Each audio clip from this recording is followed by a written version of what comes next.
జీవాధిపతి నీకు స్తోత్రము. నీ కృపా కనికరాన్ని బట్టి ఈ దినం మాకు ఇక్కడ సమకూర్చి ఉన్నావు. దాన్ని బట్టి మీకు స్తోత్రాలు ప్రభా. మా దేవుడువు నువ్వు, మా ప్రభువుడువు నువ్వు. ఈ కాలంలో మాకు జ్ఞాపకం చేసుకొని ఎందుకు పనికిరాని మా దగ్గరికి నీ పరిపూర్ణ వాక్యముగా దిగి వచ్చి ఉన్నావు.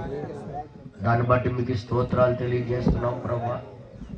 ఈ కాలంలో నీ యొక్క వాక్య ప్రత్యక్షతను మాకు ఇచ్చి ప్రభా మాకు నువ్వు బలపరుస్తున్నావు. దాన్ని బట్టి మీకు స్తోత్రాలు నాయన. ఇదిగో నీ వాక్యము దగ్గరికి మరొకసారి వచ్చి ఉన్నాం. చిన్న మందగా ఇక్కడ కూడి వచ్చి ఉన్నాము. నీ కాపుదాలను దయచేయండి, నీ ప్రణాళికను దయచేసి నీ వాక్యపు సత్యములో మాకు జీవింపచేయండి. మహిమ మీరే పొందండి ప్రభా. నీ వాక్యం ఎంత సత్యం ఉన్నదో అనేది మేము తెలుసుకుని దాని ప్రకారంగా అడుగులు వేయుదుము కాక. నీ ఆత్మ ప్రత్యక్షత ద్వారా మాకు నడిపించమని మాకు మేముగా నీకు సమర్పించుకుంటూ చిన్న ప్రార్థన మా ప్రియుడును రక్షకుడైన యేసుక్రీస్తు నామములో అడుగుచున్నాము తండ్రి, ఆమేన్. మరి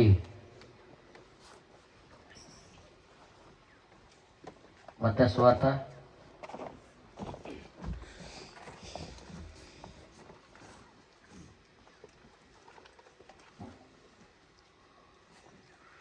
1వ అధ్యాయము 18వ వచనం నుండి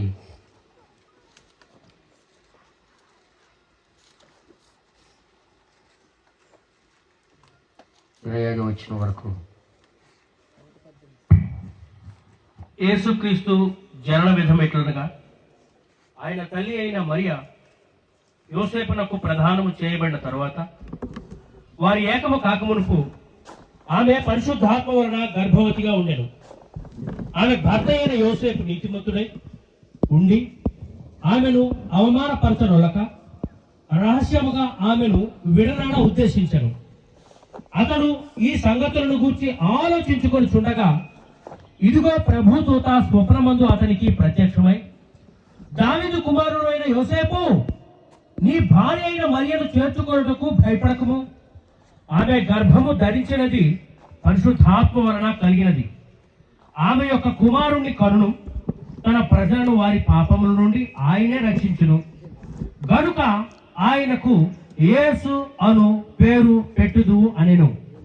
ఇదిగో కన్యక గర్భవతి అయి కుమారుని కనును, ఆయనకు ఇమ్మానుయేలును పేరు పెట్టుదురు అని ప్రభు తన ప్రవక్త ద్వారా పలికిన మాట నెరవేరినట్లు ఇదంతయు జరిగెను. ఇమ్మానుయేలును పేరునకు భాషాంతరమున దేవుడు మనకు తోడని అర్థము. యోసేపు నిద్ర మేలుకొని ప్రభుదూత తనకు ఆజ్ఞాపించిన ప్రకారము చేసి తన భార్యను చేర్చుకొని ఆమె కుమారుణ్ణి కను వరకు ఆమెను ఎరుగకుండెను. అతడు ఆ కుమారునికి యేసు అను పేరు పెట్టెను. అలాగే 2వ అధ్యాయము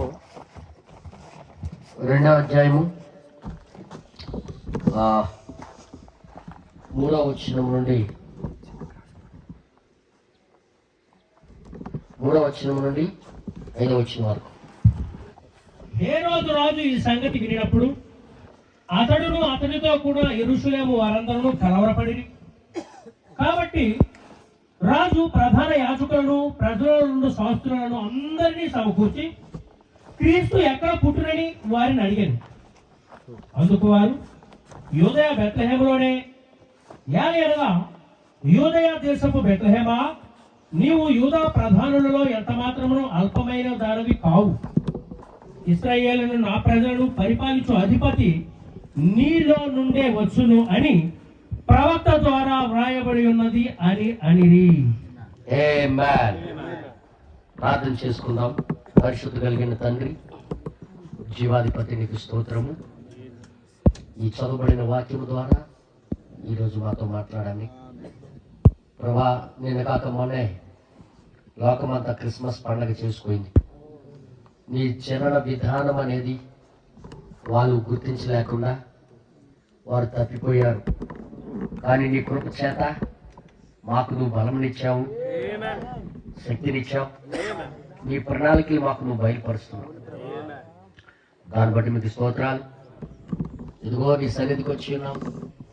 ఈ లేఖనాల ద్వారా మరొకసారి మా అందరితో మాట్లాడమని, కృప చూపించమని చిన్న ప్రార్థన యేసుక్రీస్తు నామములో అడుగుచున్నాము తండ్రి, ఆమేన్. దయచేసి అందరూ కూర్చోండి.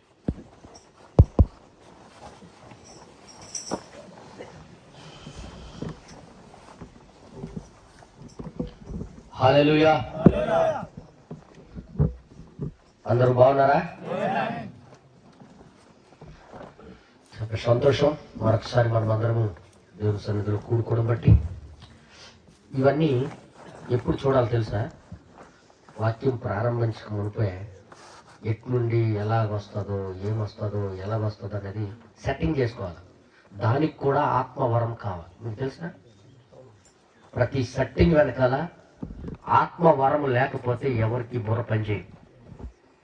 అందరూ తగిలి తినడం వెళ్ళిపోవడమే తెలుస్తుంది, కానీ ఒక ప్లాన్ ప్రకారంగా, ఒక పద్ధతి ప్రకారంగా చేయాలంటే దేవుని యొక్క ఆత్మవరము మనకి ఉండాలి. నేను ముందే చెప్తున్నాను, ఇది ఒక సమకూర్చడం అనేది పరిశుద్ధాత్మ వరములో ఒక వరం. మీరు బైబిల్ ఒక ఆత్మ ప్రత్యక్షతో చదివితే ఇవన్నీ దొరుకుతాయి. సమకూర్చడము, ఏర్పాటు చేయటం అనేది కూడా ఆత్మ వరాల్లో ఒక వరం. అయితే మన మధ్యలో ఆ వరం కనబడట్లేదని నాకు అనిపిస్తుంది. ఏం చేస్తున్నామో, ఏం చేయాలని చేయిస్తున్నామో ఎలా లేదు, ఎవరికి ఏం అర్థం అవట్లేదు, ఏం చేయాలో. అందుకే నేనేం చెప్తున్నానంటే, వీటన్నిటికి కారణం వర్తమానాలు మనం చదవట్లేదు,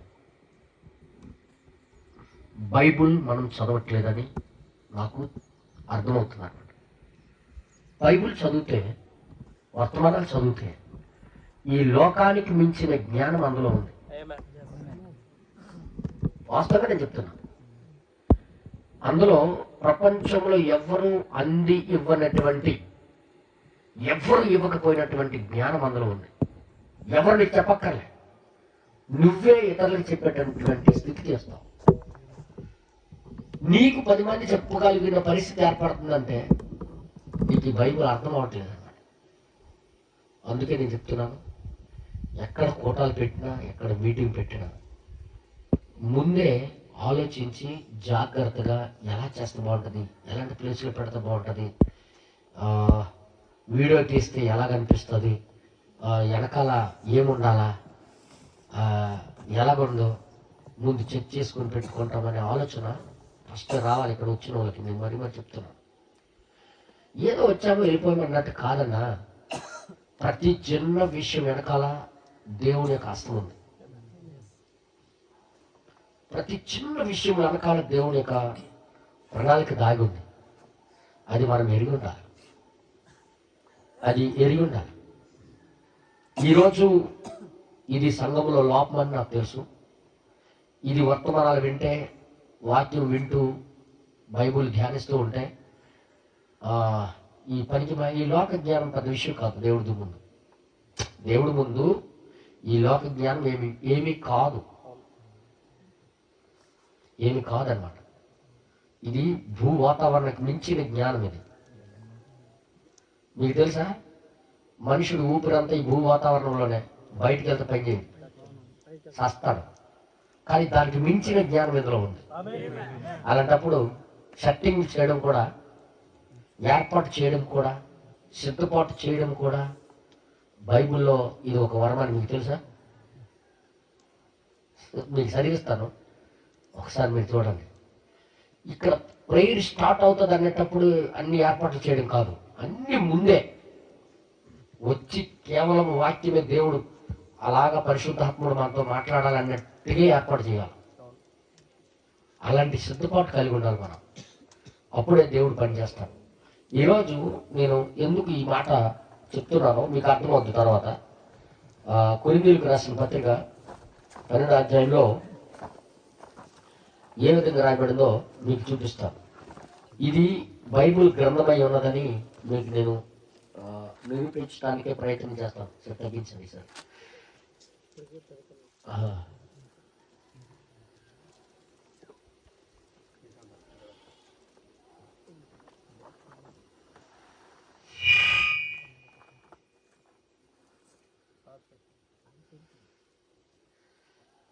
అధ్యాయంలో మొదటి కొరింథీయులకు రాసిన పత్రిక 12వ అధ్యాయము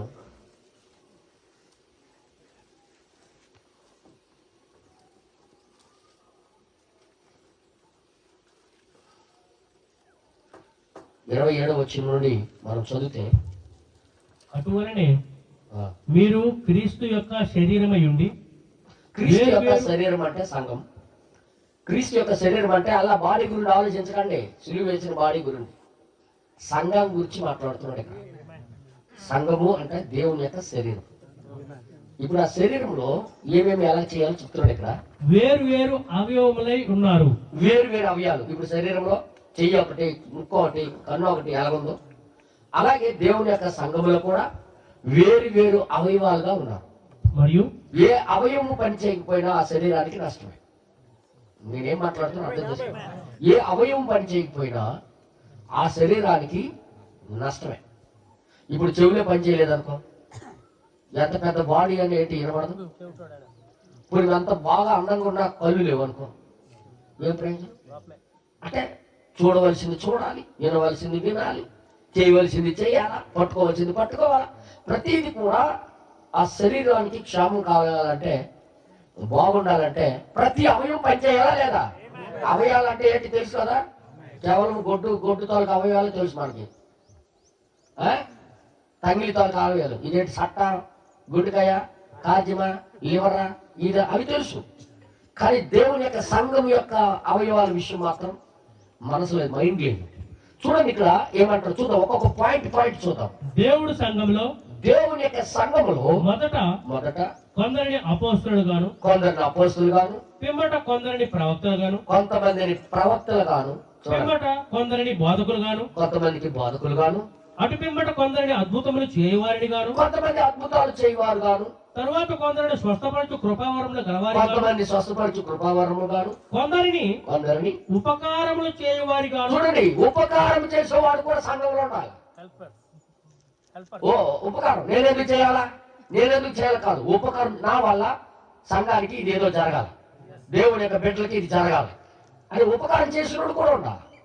తర్వాత కొందరిని ప్రభుత్వము చేయవారిని గాను. ప్రభుత్వం అంటే ఏలేవాడుగా, అంటే ప్రభుత్వం అంటే ఏలేవాడు. అరే బాబు వీళ్ళకి చేత పనిచేయదు అని చెప్పేవాడు కూడా ఉండాలి. ఇవన్నీ కూడా దేవుని యొక్క సంఘంలో భాగాలే. ఇంక తర్వాత ఇక్కడ ఏమంటాడు, కొందరిని నానా భాషలు మాట్లాడేవారు నియమించను. అందరూ అపోస్తలులా? కాదు. అందరూ ప్రవక్తలా? అందరూ బోధకులా? అందరూ అద్భుతములు చేయవారా? అందరూ ఒకలాగా ఉండరు. వారి పాత్రలో పోషించాలి. వారి వారి పనిని వాళ్ళు నెరవేర్చాలి. అప్పుడే సంఘము క్షేమంగా నడుస్తుంది.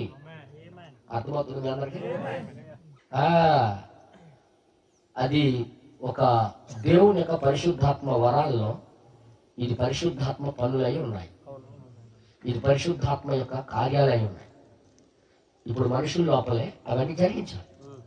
అందుకే ఏర్పాట్లు చేయటం, ఉపకారం చేయటం, అన్ని చక్కదిద్దటం, ఇవన్నీ కూడా దేవుని యొక్క పరిశుద్ధాత్మ పని. లైటింగ్ ఎదురు పడిపోతుంది, వీడియో తీస్తే ఏమొస్తుందని ఆలోచన ముందే ఉండాలి. బలిపెట్టు ఇటు నుండి ఇటు పెట్టడము, అటు ఇలా పెడితే బాగుంటుందో అనేది ముందే ఆలోచించాలా. ఎప్పుడైనా సరే నేను మరి చెప్తుంటాను. అందుకే నేను ప్రతి దాంట్లో నేను చూస్తుంటాను అనమాట. మీ మైండ్ వేరు, మీరు ఏం ఆలోచిస్తుంటారంటే పర్వాలేదులే అంటారు. ఎంతకుముందు ఎలాగ పెట్టాం కాబట్టి ఇలాగే పెడదామంటారు.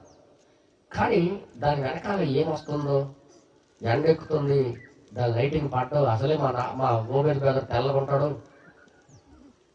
వీడియోలో కనపడ్డు అని ఆలోచన ఉండాలి కదయ్యా. అందుకే నేను చెప్తున్నాను, పెద్ద పెద్ద మీసాలు పండిపోయిన వాళ్ళు ఉన్నారు, కొన్ని ఆలోచన చెప్తారా? అందుకే ప్రతిదీ కూడా నేను ఎందుకు ఈ రోజు ఈ మాట తీసుకున్నానంటే, నువ్వేదైతే చిన్నది అనుకుంటున్నావో దేవుడు దాన్ని పెద్దగా భావిస్తాడు.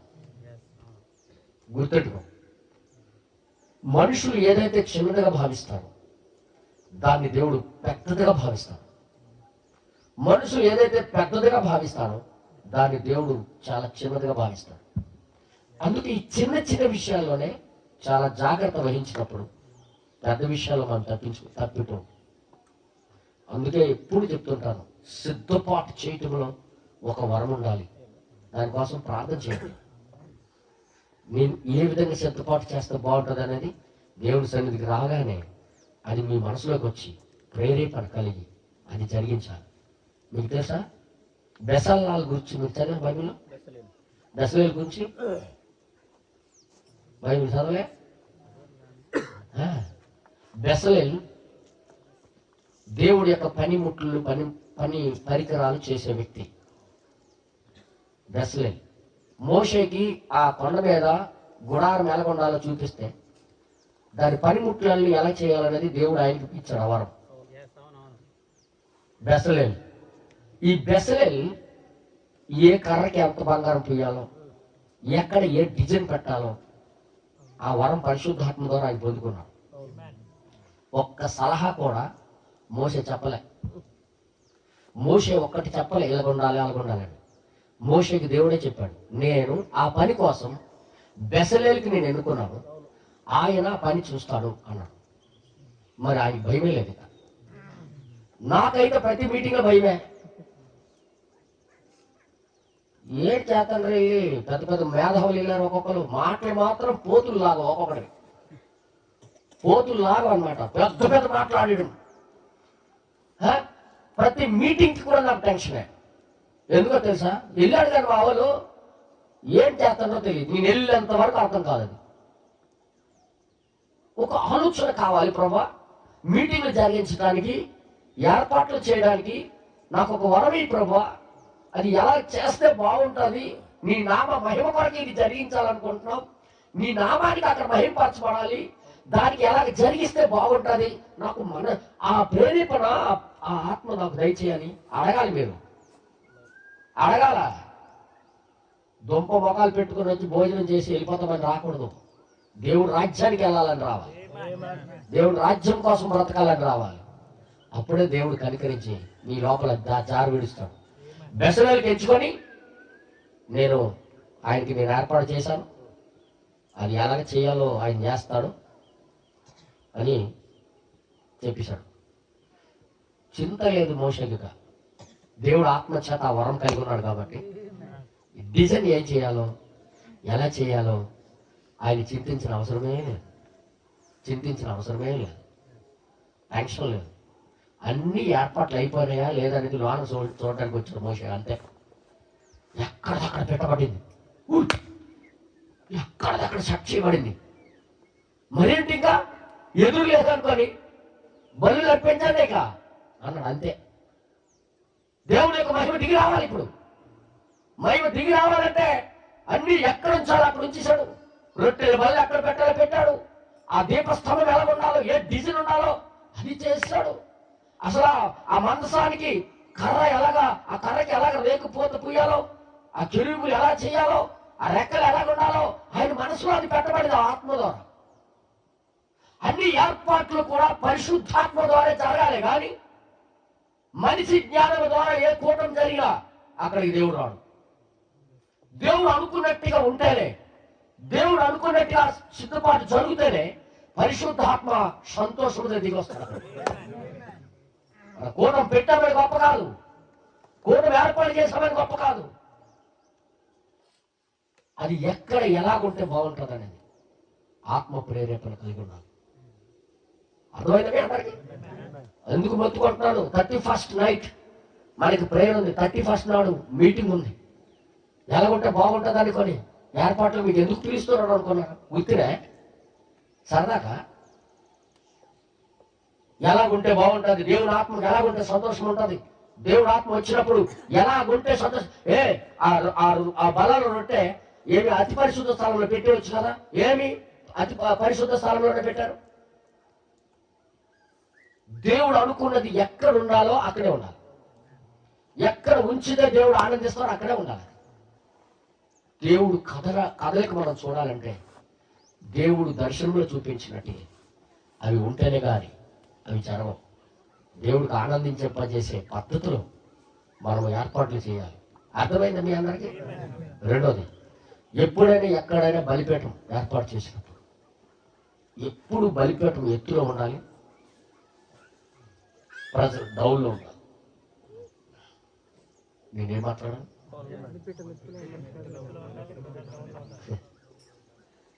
అతి పరిశుద్ధ స్థలం ఉత్తరం వైపు ఎందుకు పెట్టాడు అనుకున్నారు దేవుడు? ఉత్తరం భూమికి ఎత్తు. మీకు అర్థం అవ్వదు. మీరు ఏం మాట్లాడుతారో మీకు అర్థం కాదు. గుడారం నిర్మించినప్పుడు అతి పరిశుద్ధ స్థలం ఉత్తరం వైపు ఎందుకు పెట్టాడు? కారణం, భూమి ఇలాగుంటే ఎత్తు ఎట్టుంది? ఉత్తరం వైపే ఎత్తు. ఎత్తులో దేవుడు ఉన్నాడు, కింద వైపు మనుషులు ఉండాలి. అయితే పిరమిడ్ల పైన దేవుడు ఎందుకు కూర్చుంటున్నాడు? మిగతా ప్రజలందరూ కింద ఎందుకు ఉంటున్నారు? కారణం ఏంటంటే దేవుడు ఇప్పుడు పైన ఉండాలి. కానీ మనం ఎప్పుడు ఏర్పాటు చేసిన మనం ఏం చేస్తుంటాం తెలుసా? ప్రజల మీదకి, బలిపీఠం కిందకి. రివర్స్ గేర్లో నడుస్తుంది బ్రెయిన్. రివర్స్ గేర్లో. ఇప్పటికే చూడండి, ఈ పొలం ఎలాగుంది? బలిపీఠం బయట పెట్టారు. ఏమి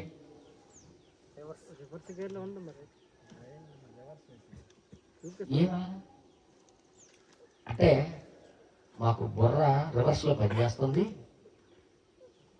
అని మీరు చూపించబోతున్నారు అనమాట. అర్థమైంది మీ అందరికి? హల్లెలూయా. మా అమ్మకి ఏం గుర్తొచ్చిందో కానీ తెగ ఫోన్ చేసేస్తుంది. దయచేసి వినండి. ప్రతి ఒక్కరు కూడా దైవ ప్రేరేపణ చేతనే జరిగిస్తేనే దేవుడు సక్రంగా మన మధ్యలో కదలతాడు. ఇందులో నో డౌట్. ఇప్పుడు చూడు, ఆ పెద్ద పండగ ఏర్పాటు చేసుకుంటున్నారు. ఎందుకు చేసుకుంటున్నారో తెలియదు, ఆ వచ్చిన లాభం ఏంటో తెలియదు, ఏ మేలు జరిగిందో తెలియదు. 2-3 దోటలు వేసేస్తారు, తినేస్తారు, పండుగ చేసుకుంటారు, లైన్ కొట్టుకుంటారు, వెళ్ళిపోతారు. ఇవే. అక్కడ దేవుడు ఉన్నాడా లేదా, దేవుడు అంగీకరిస్తాడా లేదా, దేవుడు దీన్ని ఇష్టపడతాడా లేదా అనవసరం. అలాంటి బుద్ధితోనే ఈ వర్తమానంలో కొనసాగుతున్నాం. ఇది డినామినేషన్ బుద్ధులు. నేనేం మాట్లాడుతున్నా అర్థమైందా? పరిశుద్ధాత్మ ప్రేరేపణ చేత దైవ కార్యాలని నెరవేర్చాలి. ఓకేనా? ఇక పైన ఇదే లాస్ట్ అండ్ ఫైనల్ అనుకోండి. ఓకే, ఇదే లాస్ట్ అండ్ ఫైనల్ అనుకోండి. మరలా చెప్పడం అనేది జరగదు. ఎక్కడ కూటమి ఏర్పాటు చేసినా అన్ని సిద్ధపాట్లు ప్లాన్ ప్రకారంగా ముందే ఆలోచించి తగలబడి ఆలోచించుకోవాలి. గోపురం కట్టేటప్పుడు మీరు కూర్చొని మీ మట్టుకు మీరు లెక్కలు తగలబడి చూసుకోరా అని రాయబడి ఉంది. బైబిల్ ఉంది. చూసుకోవాలి కదమ్మా, చూసుకోవాలి కదా. సిస్టర్ అంటే ఎవరు పలకరులే, కేవలము ఆ వడ్డించిన దగ్గర పలుకుతారు. వడ్డించిన దగ్గర, మిగతా టైంలో పలకరు. బ్రదర్ ఇలాగుంటే బాగుంటుందేమో, అలాగుంటుంది బాగుంటుందేమో, కొన్ని చిన్న సలహా ఇస్తాము, కొన్ని నాకు అలాంటి ప్రేరేపణ వస్తుంది అనరు. సిస్టర్లు అలాగో పలకరు. మరి బ్రదర్లు, అందుకే నేను చెప్తున్నాను, ఎక్కడైనా కూటం అవ్వాలంటే నేను ఇప్పుడేం ఒక సిస్టమ్ పెట్టాలనుకుంటున్నాను. ఆ ఏర్పాటు చేసిన స్థలం వీడియో తీసి నాకు ఫస్ట్ పెట్టాలి.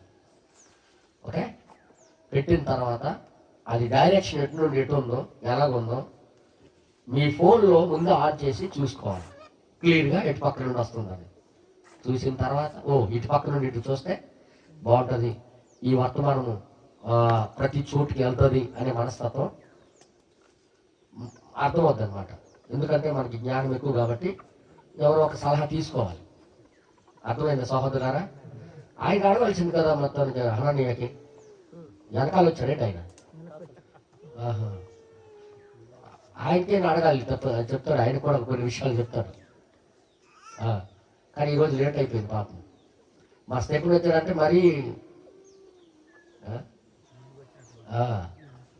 అందుకే నేను చెప్తున్నాను, ఈ బైబిల్ నువ్వు అనుకున్నట్టుగా తేలిగ్గా అయినది కాదు, మీరు అనుకున్నట్టుగా తేలిగా చూపేది కాదు. సో ఈరోజు లూకా సువార్త అదే మాటలు కొద్దిగా మనం చదువుకుందాం. 2వ అధ్యాయంలో 1వ వచనం నుండి కొద్దిగా మనము చదువుకుందాం.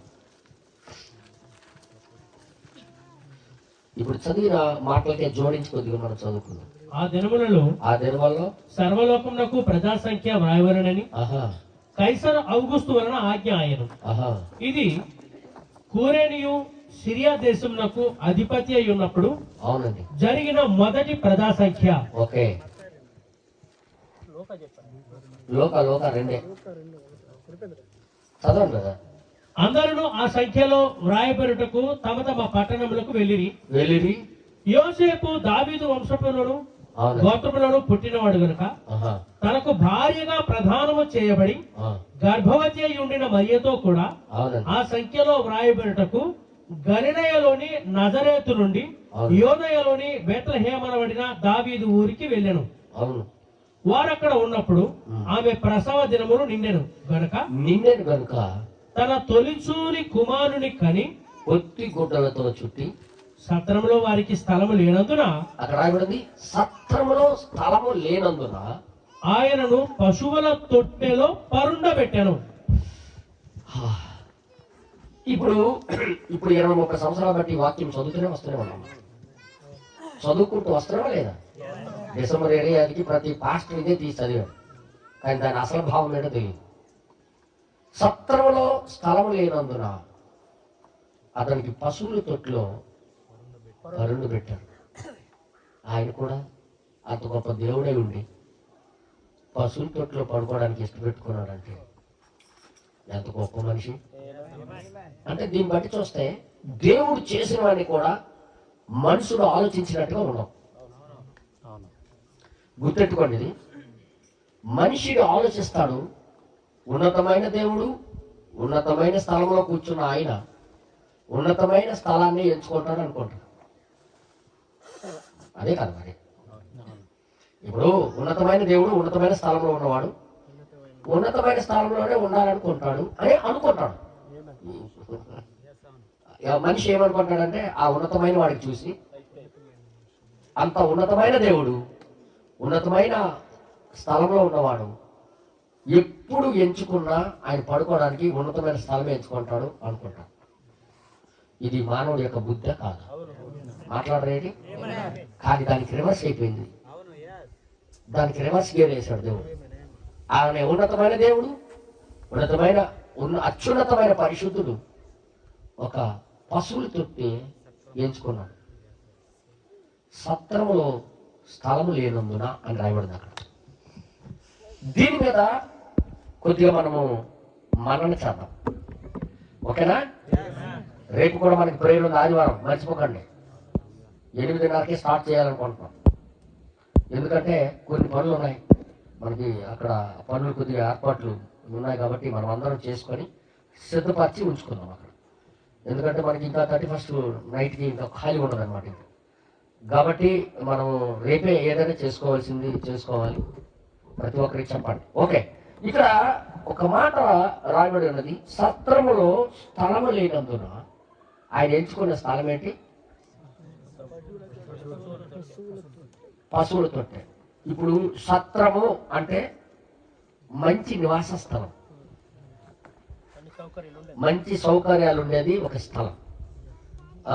పశువుల తొట్టె అంటే ఏ సౌకర్యము లేదు. ఈ పశువుల తొట్టికి సత్రానికి మధ్యలో తేడా, ఎంత పెద్ద తేడా మీకు చూపిస్తాను. అందుకే చెప్తున్నాను, ఒక చిన్న పని అయినా దేవుడి వెనకాల పెద్ద రహస్యం ఉంటుంది. దేవుడి యొక్క ప్రణాళికలో గొప్ప ప్రణాళిక దాగి ఉంటుంది అన్నమాట. అర్థమవుతుంది మీ అందరికి? జాగ్రత్తగా వినాలని నేను కోరుతున్నాను. ప్రవక్త దీని గురించే ఏం బోధించాడంటే, అల్పమైన బెత్లెహేము ఎందుకని అని వర్తమానం బోధించాడు. అల్పమైన బెత్లెహేము ఎందుకని అల్పమైన బెత్లెహేము ఎందుకని బ్రదర్ గారు చెప్పారు. ఈ బెత్లెహేములో 1 ఇల్లు 2 ఇల్లు లేకపోతే 3 ఇల్లు ఉంటాయి అన్నాడు ఆయన. అంటే చాలా చిన్న ఊరు. ఎవరికి అర్థం కాలే ఆ చిన్న ఊరిని దేవుడు ఎందుకు ఎంచుకున్నాడని. ఎవరికి అర్థం అవ్వలే ఆ చిన్న ఊరిలోనే దేవుడు ఎందుకు పుట్టాలనుకున్నాడు అనేది.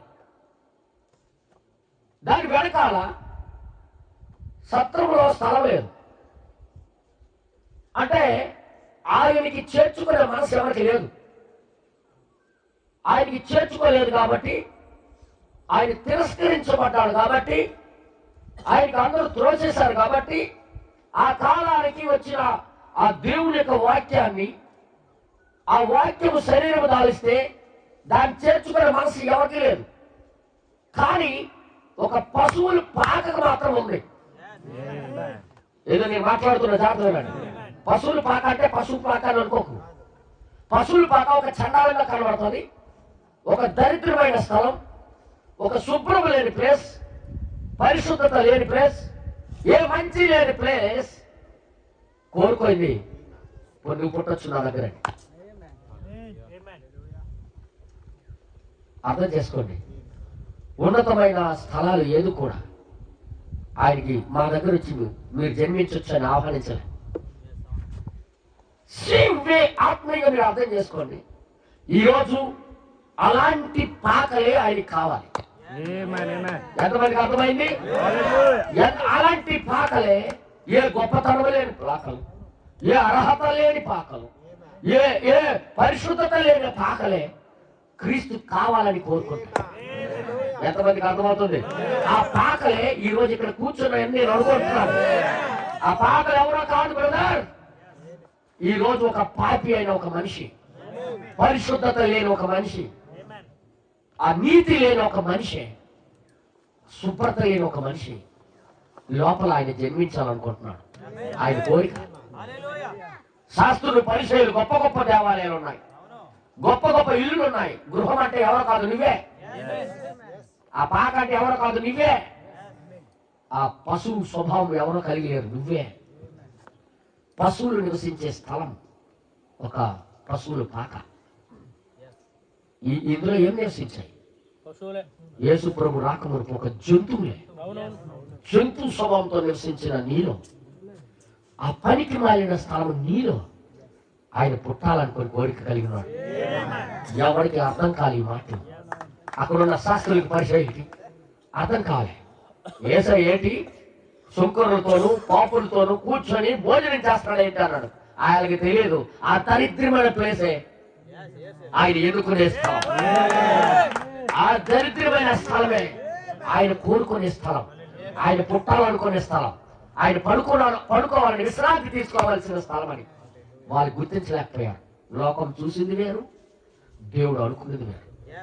ఈ రోజు కూడా అలాంటి పాకల్లే కావాలనుకుంటున్నాడు దేవుడు. ఈ రోజు కూడా దేవుని యొక్క మనసు మారలే, ఆయన నిర్ణయాలు మారలే. ఈ రోజు కూడా ఎవరిలో ఉండాలనుకుంటున్నాడంటే ఆయన అలాంటి దరిద్రమైన మనుషుల లోపలే జీవించి ఆ స్థలానికే ఒక విలువగా మార్చాలని, ఆ స్థలానికే రాజులు వచ్చి నమస్కారం చేయాలని, ఆ స్థలానికే ఒక ఉన్నతమైన స్థలముగా పలుకుబడి. ఈ రోజు కూడా ఎన్నో సార్లు ప్రపంచాలు ఉన్నాయి కానీ ఏ సాల గురించి ఎత్తుకోవట్లేదు, ఎవరు కూడా మాట్లాడట్లేదు. కానీ క్రీస్తు పుట్టిన ఆ పశువుల సాల కోసం 2000 సంవత్సరాలు అయినా ఇప్పటికీ మాట్లాడుతున్నాం. ఆ స్థలంలో ఉన్న గొప్పతనం ఏంటి? స్థలంలో ఉన్న గొప్పతనం కాదు, ఆ స్థలంలో పుట్టిన వాడి యొక్క గొప్పతనం. గొప్పను బట్టి ఈ రోజు కూడా పాక గురించి మాట్లాడుకుంటున్నాం. హల్లెలూయా. ఈ రోజు క్రిస్మస్ రోజు ఏం చేస్తున్నారు? సొంతంగా పాక కట్టి ఒక బొమ్మ చేసి అందరూ పడుకోబెడుతున్నారు. అందులో ఆయన లేడు. ఆయన సజీవుడైన దేవుడు, సజీవమైన మనిషి. ఇంట్లోనే ఆ పాకల్లోనే ఉంటాడు ఆయన. హల్లెలూయా. ఎక్కడ పడుకున్నాడన్నా? పశువుల తొట్టెలో. ఎక్కడెక్కడ ఎందుకు పడుకున్నాడు? అక్కడ సత్రంలో. స్థలం లేదంటే అర్థం ఏంటి? ఎవరు స్వీకరించలేదు ఆయనకి. ఆ రోజు మీరు ఆ యొక్క సినిమా మీరు చూస్తే, కరుణమైన సినిమాలో ఇంటింటికి వెళ్తుంది ఆ గర్భం దలిచి, మీకు మీ ఇంట్లో ఏమైనా స్థలం ఉందా, నెలలు నిండిపోయి నొప్పులు వస్తాయి అంటే ఎవడో అంగీకరించలేదు. ఎవరు అంగీకరించలేదు. ఈ రోజు కూడా ఈ కాల గడియ వాక్యానికి కూడా ఏ ఏ ఇల్లు కూడా, ఏ సంస్థ కూడా అంగీకరించట్లే. ఏ సంస్థ కూడా అంగీకరించట్లే. ఏ గొప్ప సంఘము కూడా అంగీకరించట్లే. ఏ గొప్ప బిల్డింగ్లు కూడా అంగీకరించట్లే. కానీ ఎవరో పశువులు పాక లాంటి వాళ్ళు, పశువులు పాక లాంటి వాళ్ళు, పశువులు లాంటి స్వభావం కలిగిన వాళ్ళు ఈ వర్తమానాన్ని స్వీకరిస్తున్నారంటే ఎక్కడ పడుతున్నాడు ఆయన? పశువుల తొట్టులో ఆయన జన్మిస్తున్నాడు. దాన్ని బట్టి స్తోత్రం చెప్పాలి దేవుడు.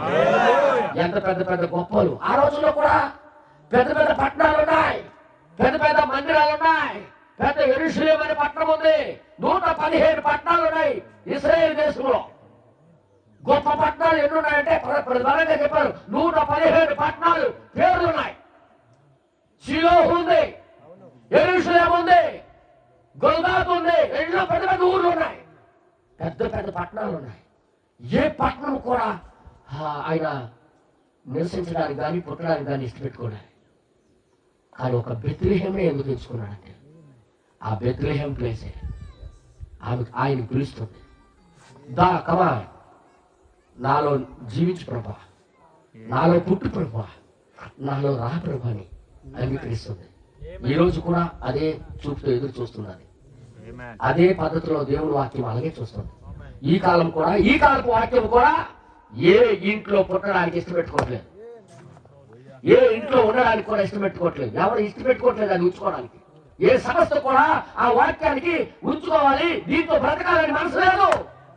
కానీ ఎవరో ఆయనకి పాకలై ఉన్నారు, ఎవరో ఆయనకి ఆ పాకలై ఉన్నారు. ఆ పాక మాత్రం అంగీకరిస్తుంది. నా తొట్టి ఖాళీ, వచ్చిద్దా ఉంది, ఇందులో ఉండయ్యా అని పిలిచే వాళ్ళు కావాలని దేవుడు ఈ రోజు కూడా అనుకుంటున్నాడు. ఆయన మీకు ఏం ఆలోచిస్తున్నారో, మీ మనసు ఎట్టి పక్క ఎత్తుకెళ్ళిపోతున్నారో నాకు తెలియదు. కానీ వాక్యం ఏం చెప్తుందో మీకు చెప్తున్నాను.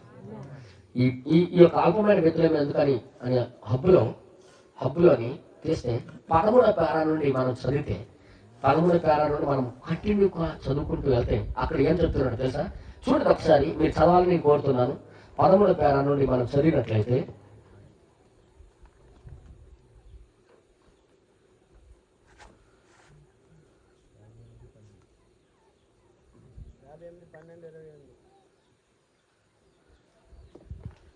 చదవండి కదా.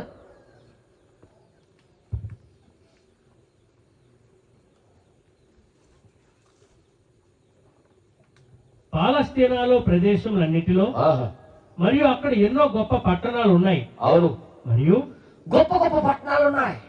దేవుడు అక్కడ పుట్టడానికి ఇష్టపెట్టుకోవట్లేదు. అంటే ఆ పట్టణాలు ఆయనకి అంగీకరించమాట. తర్వాత మరియు వాటి యొక్క ప్రాంతాలు చరిత్రలో ఎంతో ఎక్కువగా పేరున్న విద్యగల పట్టణములుగా, పేరు ప్రఖ్యాతులు కలిసిన పట్టణాలుగా అవన్నీ కనబడుతున్నాయి. మరియు చక్కగా కోటతో బలపరచబడినవి, కోటలతో కట్టబడిన బలపరచబడిన పట్టణాలు, అతి పెద్ద పట్టణములు, చాలా పెద్ద పట్టణాలు ఉన్నాయి. దేవుడు ఎందుకు తన యొక్క కుమారుని జన్మస్థలముగా ఉండుటకు చిన్న బెత్లెహేమును ఎన్నుకొని ఉన్నాడు? ఎందుకు అసలు బెత్లెహేమును ఎందుకు ఎన్నుకున్నాడు ఆయన? ఆ పట్టణాల్లో ఎందుకు పుట్టలేదు? కారణం ఏంటి చెప్పరా? ఈ రోజు డినామినేషన్కి సాదృశ్యాలు అవి, ఈ రోజు సంస్థలకు అవి సాదృశ్యాలు అవి. ఏ సంస్థ కూడా ఆ కాలానికి వచ్చిన వాక్యానికి అంగీకరించవు. అది చెప్పడానికే సాదృశ్య రూపంగా జరిగించారు దేవుడు. దేవుడు నామానికి మహిమ కలుగుగాక. ఏ సంస్థ, ఏ పెద్ద సంస్థ కూడా ఆ కాలానికి వచ్చిన వాక్యానికి తీసుకోదు. కానీ పనికి మాలిన ఇలాంటి చిన్న పాకలు మాత్రం ఒక్కటి ఖాళీ ఉన్నది, ఒక్కటే. ఆ వాళ్ళు మాత్రం కమందా మా సత్రంలో మాత్రం స్థలం ఉంది. అందుకే ప్రవక్త ఏం చెప్తున్నాడు చూడండి. అక్కడ ఎన్నో అతి గొప్పవి ఉన్నవి, గొప్ప గొప్ప పట్టణాలు ఉన్నాయి. ప్రెసిడెంట్ సిఎస్ చెప్పండి కదా, నువ్వు అంటారు నా మోగజీవులారు నోరెత్తండి. మీరు అర్థం కరెక్ట్ కలుపుకోండి, ఒక్కొక్కటి అర్థం కరెక్ట్ కలుపుకోండి. పెద్ద పెద్ద సంస్థలు ఉన్నాయి, పెద్ద పెద్ద పట్టణాలు ఉన్నాయి.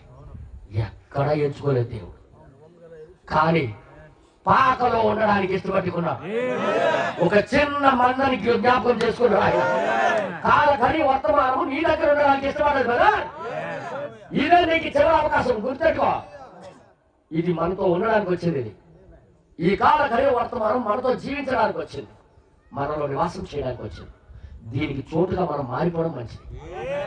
ఇది ఉండే స్థలముగా, ఇది పని చేసే స్థలముగా మనం మారిపోవడం చాలా మంచిది. అందుకే ప్రవక్త ఏమంటాడు చూడండి, పెద్ద పెద్ద మరియు ఉదాహరణకు చారిత్రాత్మకమైన జ్ఞానము గల యెరూషలేము.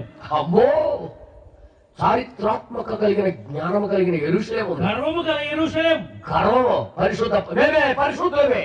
అలాంటి సంఘం ఉన్నట్టుగా ఉంది భూమి మీద, ఏదో ఉన్నట్టుగా ఉంది.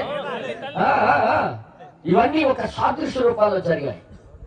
జ్ఞానము కలిగిన చారిత్రాత్మకమైన పట్టణం అది. అయితే అక్కడ ఉన్న వాటన్నిటికీ అదే ముఖ్యమైన పట్టణం. అదే ముఖ్యమైన పట్టణం అట. ఆహా, ముఖ్యమైన సంస్థ కూడా ఉండాలి. అయితే ఊరండి, ఆహారండి, లేకపోతే తిని వెళ్ళిపోండి. నేను మరీ చెప్తున్నాను. చారిత్రాత్మకమైన పట్టణం, పేరు ప్రఖ్యాతులు కలిగిన పట్టణం అక్కడ ఉంటే, ఇక్కడ కూడా చారిత్రాత్మకమైన సంఘము, పేరు ప్రఖ్యాతులు కాల్చిన సంఘము ఉండాలి.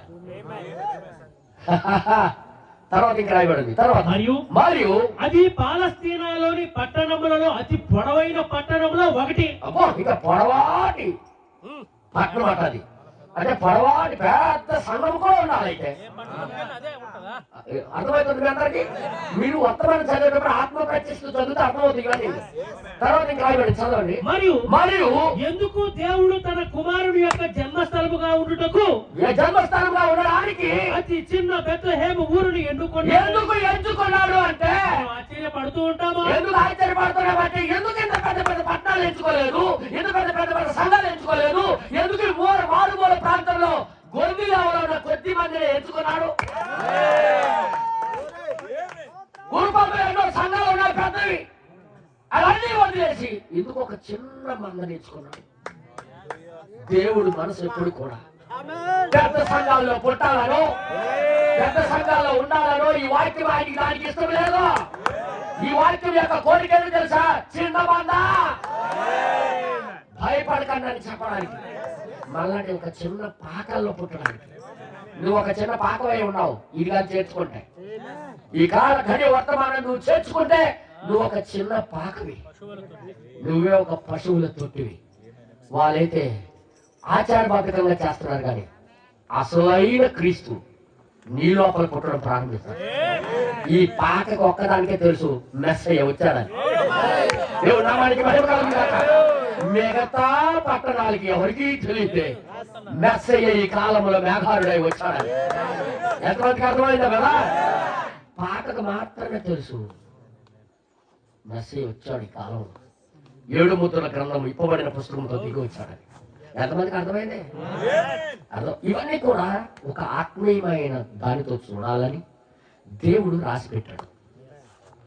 ఇప్పుడు పెద్ద పెద్ద పట్టణాలకు వదిలేశాడని దాన్ని అర్థం చేసుకోండి. పెద్ద పెద్ద సంఘాలకి దేవుడు వదిలేశాడు. ఈ మాత్రం గుర్తెట్టుకోండి. పెద్ద పెద్ద చారిత్రాత్మకమైన కట్టడాలతో కలిగిన సంఘాలకే వదిలేశాడు. కానీ ఒక పశువుల పాకనే ఎందుకు ఎంచుకున్నాడంటే, పాక టెంపరీగా ఉంటది, అది పర్మనెంట్ కాదు, శాశ్వతం కాదు. ఒక శాశ్వతం కాదు ఈ జీవితము అనుకుని ఎవరైతే అనుకుంటున్నాడు, ఇంకొక గుడారం అసలు ఉంది అని ఎవరైతే గ్రహిస్తున్నాడు, వారి లోపల ఈ వాక్యం వచ్చి నివాసం చేయడానికి దేవుడు నామానికి భయం కలుగుతారు. అమ్మా వింటున్నారా? వినండి. ఈ కాల గడియ వర్తమానమే ఆ రోజు వాక్యంగా శరీరం దాచి వచ్చింది. అదే వాక్యం ఈ రోజు మన దగ్గరికి వచ్చింది. ఈ కాలంలో మన దగ్గరికి వచ్చింది ఈ కాలపు గడియ వర్తమానం. బైబిల్లో వాగ్దానం, ఈ కాలంకు చేయబడిన వాగ్దాన వాక్యము మన దగ్గరికి ఈ కాలంలో వచ్చింది. ఇప్పుడు ఈ వాక్యానికి ఎవరు చేర్చుకుంటారంటే, మేధాజ్ఞానం కలిగినోడు కాదు, పెద్ద తెలివైనోడు కాదు, పశువులు పాక లాంటి. ఇక్కడ ఏమంటాడు చదువు? ఆశ్చర్యపోతారు మీరు ఇదంతా చదివితే. అయితే లేఖనములు చెప్పినట్టుగా లేఖనాలు చెప్తారు. లేఖనాలు ఉందని మాట ఇది. ఏ చెప్పు, నువ్వే కొనుక్కుతావు. రాత్రి నైట్ డ్యూటీకి వెళ్ళావు, ఇందాక నుంచి కొనుక్కుతావు అంటే బాగా భక్తి ఎక్కువ అవుతుంది అనమాట. నీ ఇంటి దగ్గర ప్రార్థన చేయడం తక్కువ. నువ్వు గుర్తెట్టుకో, ప్రార్థన చేయి, బైబిల్ చదువుకో. నెక్స్ట్ తర్వాత దేవుడు ఏది చేయాలని ఉద్దేశిస్తాడో, దేవుడు ఏదైతే చేయాలని ఉద్దేశిస్తాడో లేఖనాలు చెప్పినట్టుగా అదే జరిగించబడుతుంది.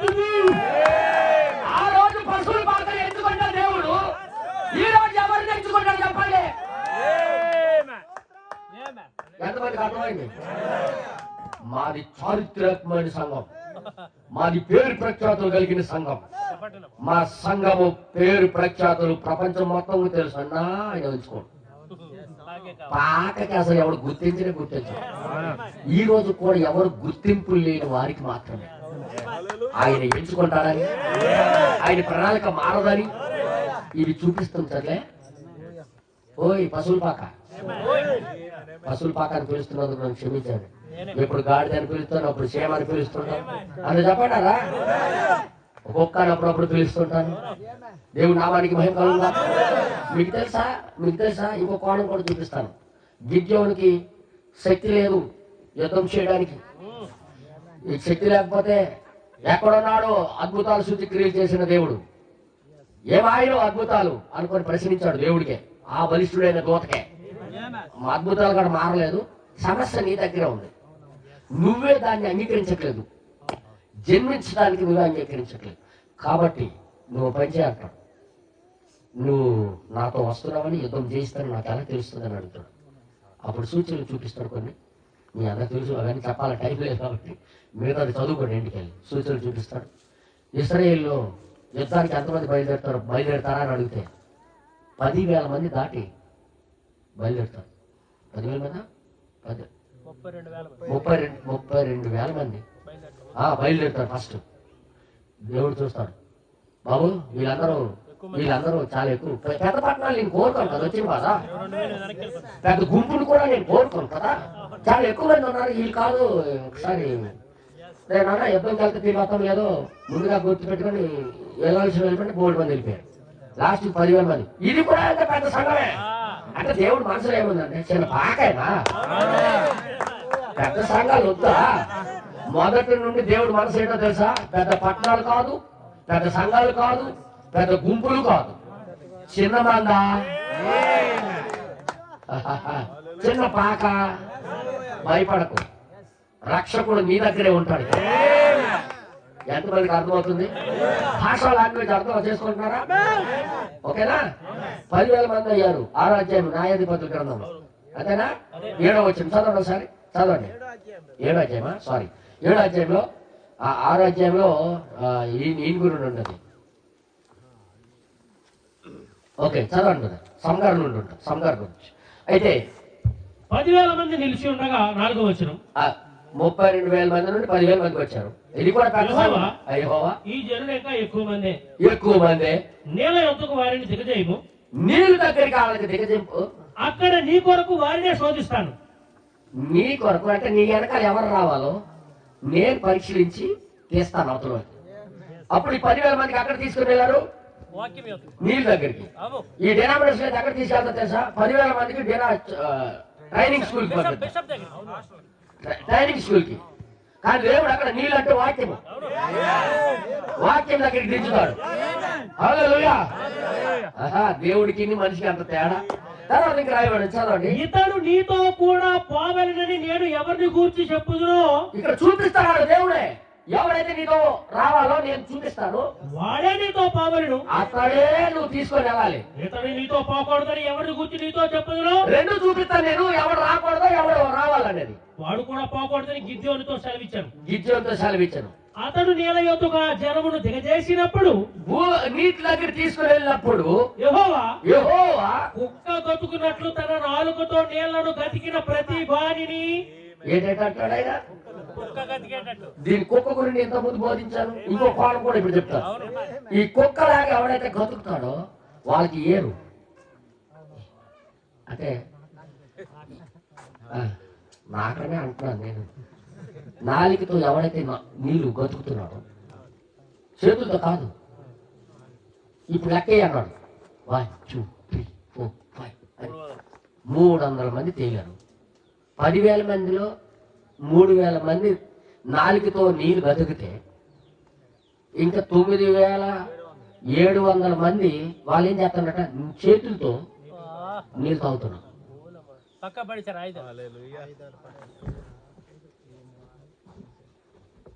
ఈ చేతులు కత్తి, ఈ చేతులు డాలు పక్కన చూశారు, నీళ్ళు తాగుతున్నారు. అర్థమైంది మీ అందరికి? అవసరం మొత్తం వాక్యాన్ని వదిలేస్తారు వీళ్ళు. కాబట్టి వీళ్ళు కాదు, వీళ్ళు నీళ్ళతో గతుకుతాను చూసావా, నీళ్ళు కూడా తాగడం ఎలాగో తెలియదు వీళ్ళకి. అర్థమైంది మీ అందరికి? నీళ్ళు కూడా తాగడము ఎలాగో వీళ్ళకి తెలియదు. మొత్తం జీరో జ్ఞానం. నేనేది మాట్లాడుతున్నా అర్థమైందా? ఏంటది? జీరో జ్ఞానం అంటే వీడికేంటి తెలియదు, సున్నా. వీళ్ళ దగ్గర ఏ జ్ఞానము లేదు, మానవ తెలివితేటలు లేవు, మానవ జ్ఞానము లేదు. అలా ఇంట్లో గెలుచుకో, వాళ్ళే ఎదురు. దేవుడి యొక్క ప్రణాళిక అది. దేవుడి యొక్క గొప్పతనం తెలియాలంటే పనికి వాళ్ళకి నిలబెట్టినప్పుడే. దేవుడి యొక్క ఘనత తెలియాలంటే పనికి వాళ్ళ పాకకే అసలైన పాకగా ప్రకటింపబడాలంటే, ప్రకటింపబడేటట్టుగా చెయ్యాలంటే దేవుడి యొక్క ఘనత నిలబడుతుంది. అందుకే దేవుడు పెద్ద పెద్ద పట్టాలు వదిలేశాడు, పెద్ద పెద్ద గుంపులు వదిలేశాడు, పాకలు ఎంచుకున్నాడు. ఒక్కొక్కటి నిలబెట్టి అదే చెప్తున్నాడు కదా, వచ్చినప్పుడు ఎటు పక్క పెట్టాలో తెలియపోయినది.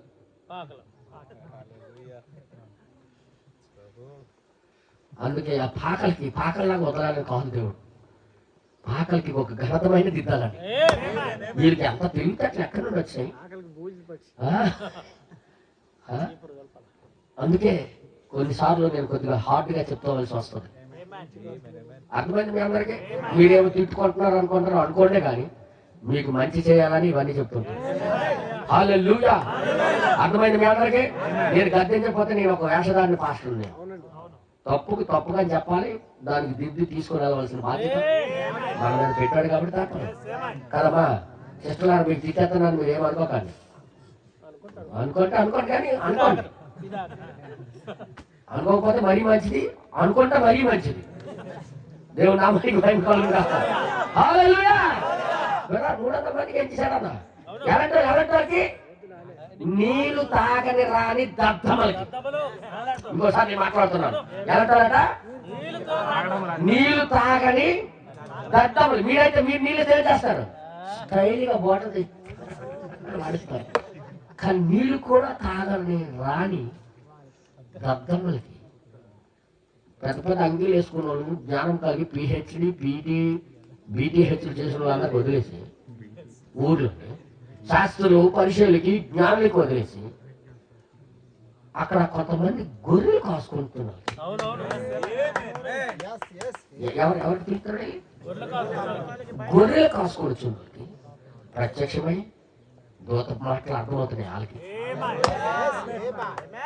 ఎందుకు శాస్త్రుల పరిశీలన దగ్గరికి వెళ్ళాం?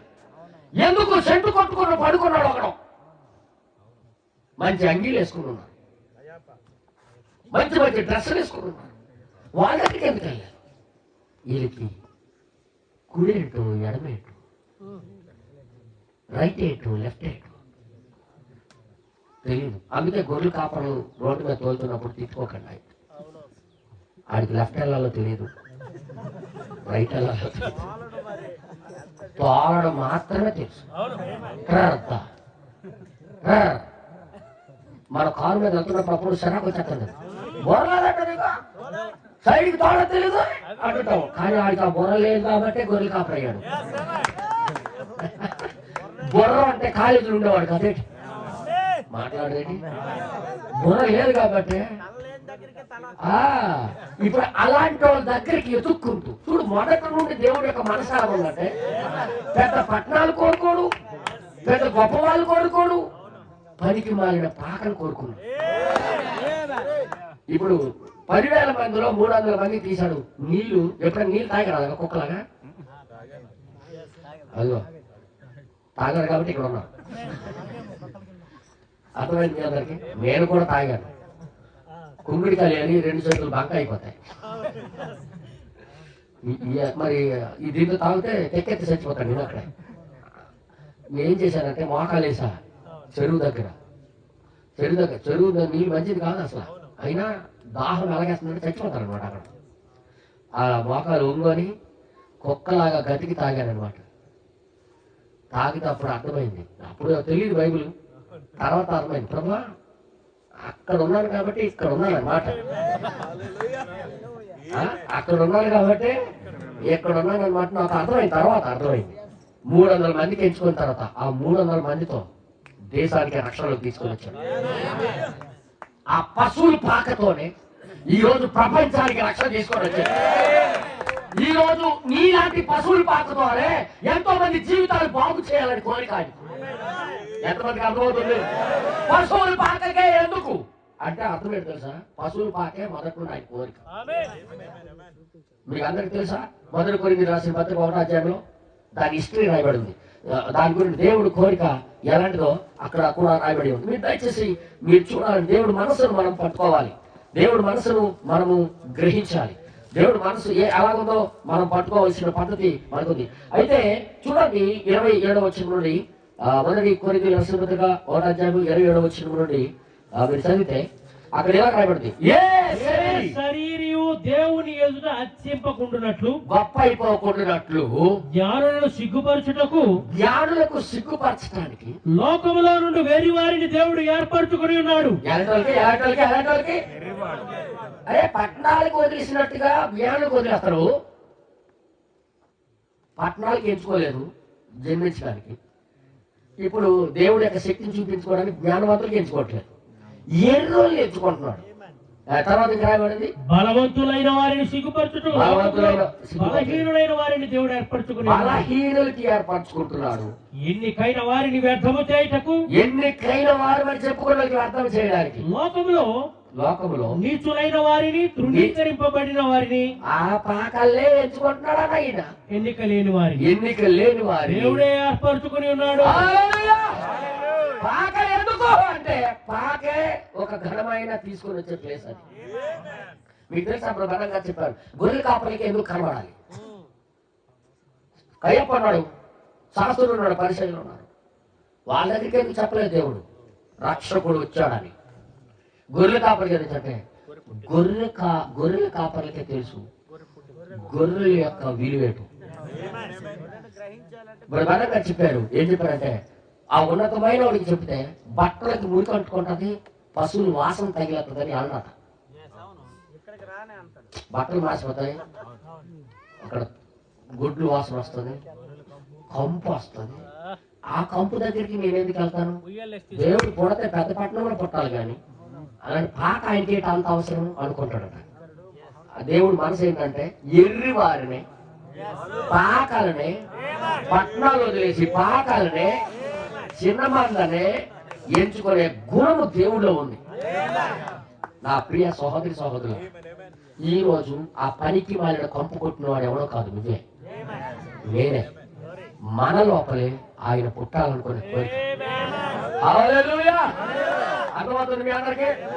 ఈ పశువుల పాకి ఎంత వెలుగు వచ్చేసిందంటే తన జీవితంలో లేనంత వెలుగు అది చూసింది. ఎవడ కూడా ఒక బల్బు పెట్టకపోయింది.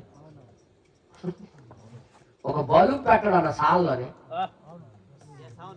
ఒక బల్బు పెట్టడు కానీ పరలోకపోయిన తేజోమహిమ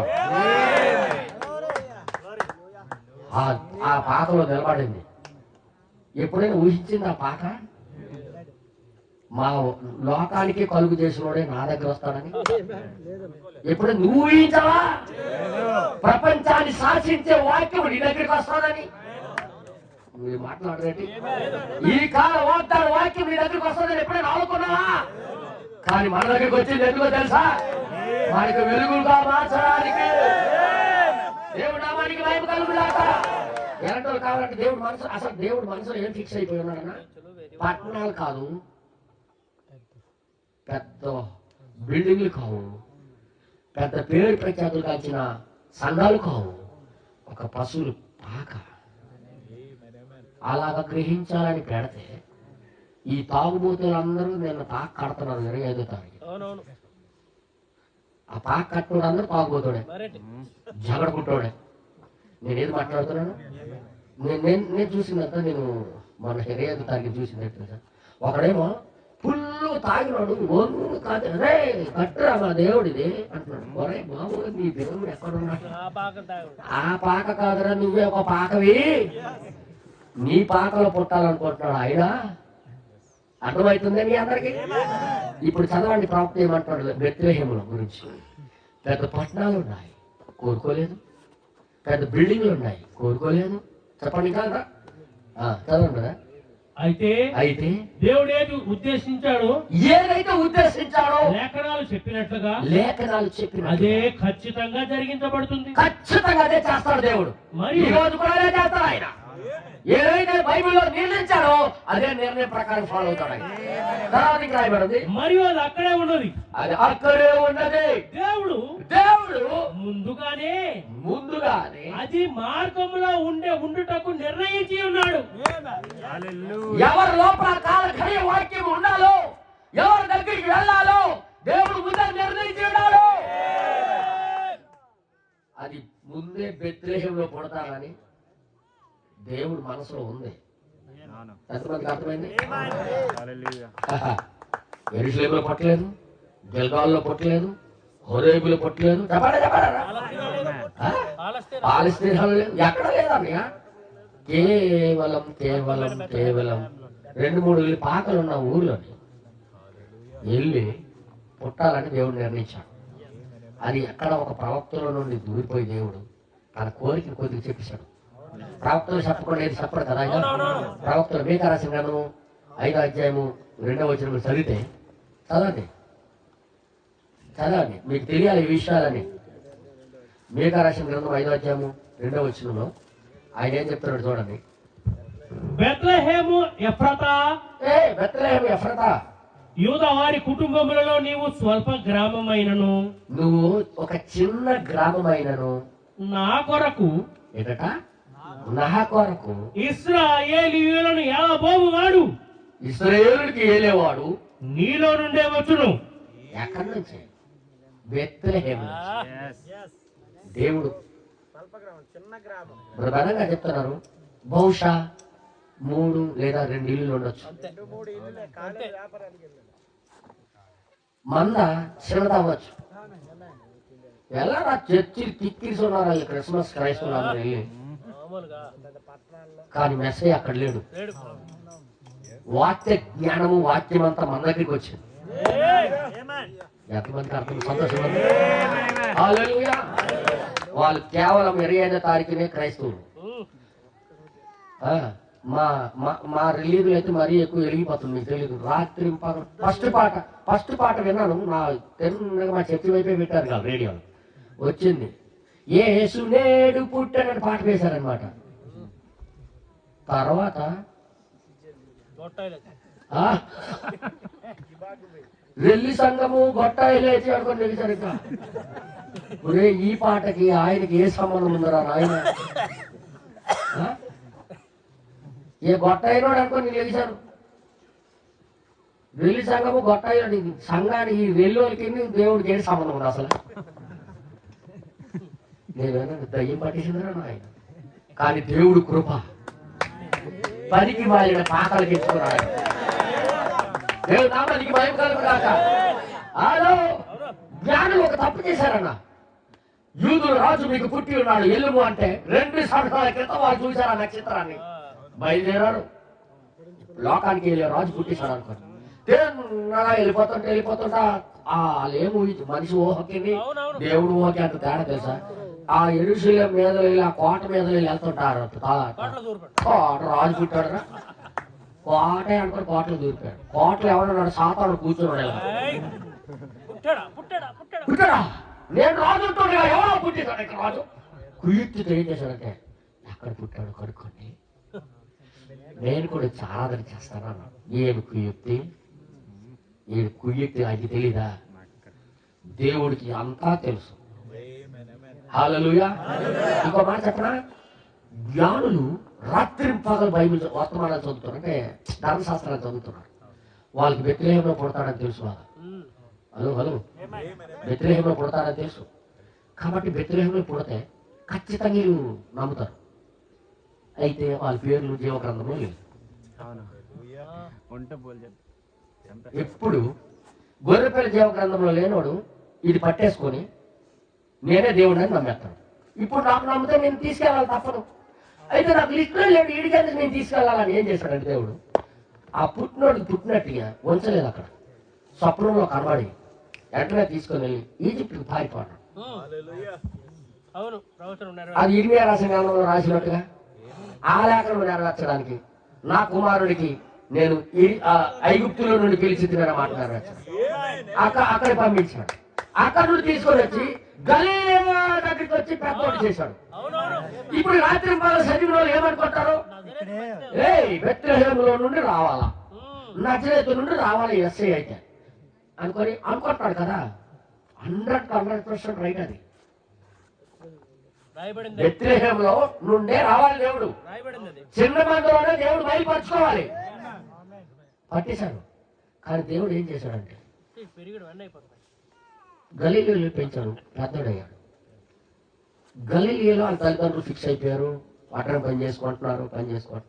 అక్కడే పుట్టి పెరిగాడు. అక్కడే ఆధార్ కార్డు, అక్కడే రేషన్ కార్డు అన్నీ అక్కడే అయిపోయాయి.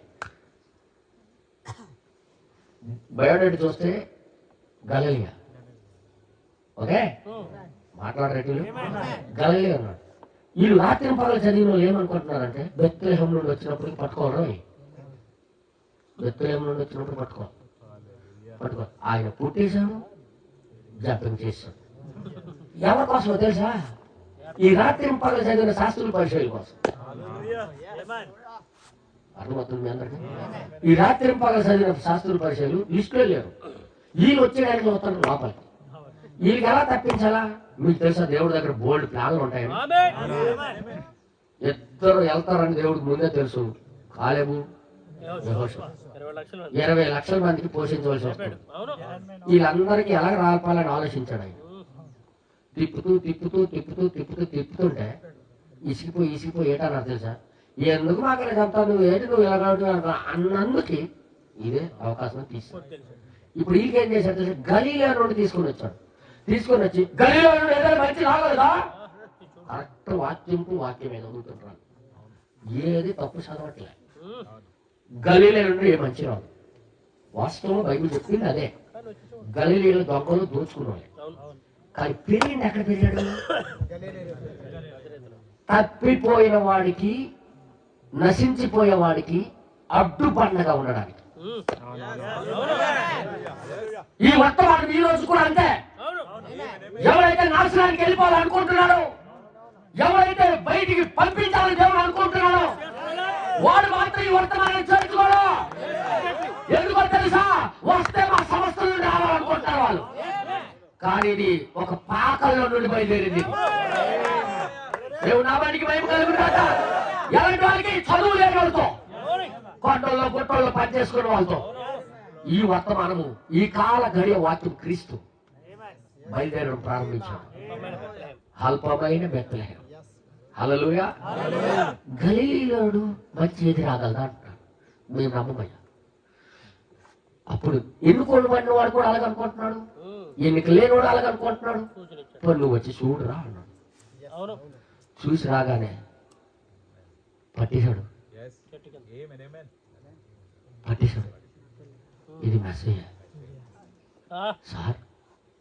గలీలీ నుండి ఏది రాదని బైబిల్ ఉంది కదా, మీరు గలీలీ నుండి మీరాగా వచ్చారండి. ఆ సీక్రెట్ నీకే చెప్తాను,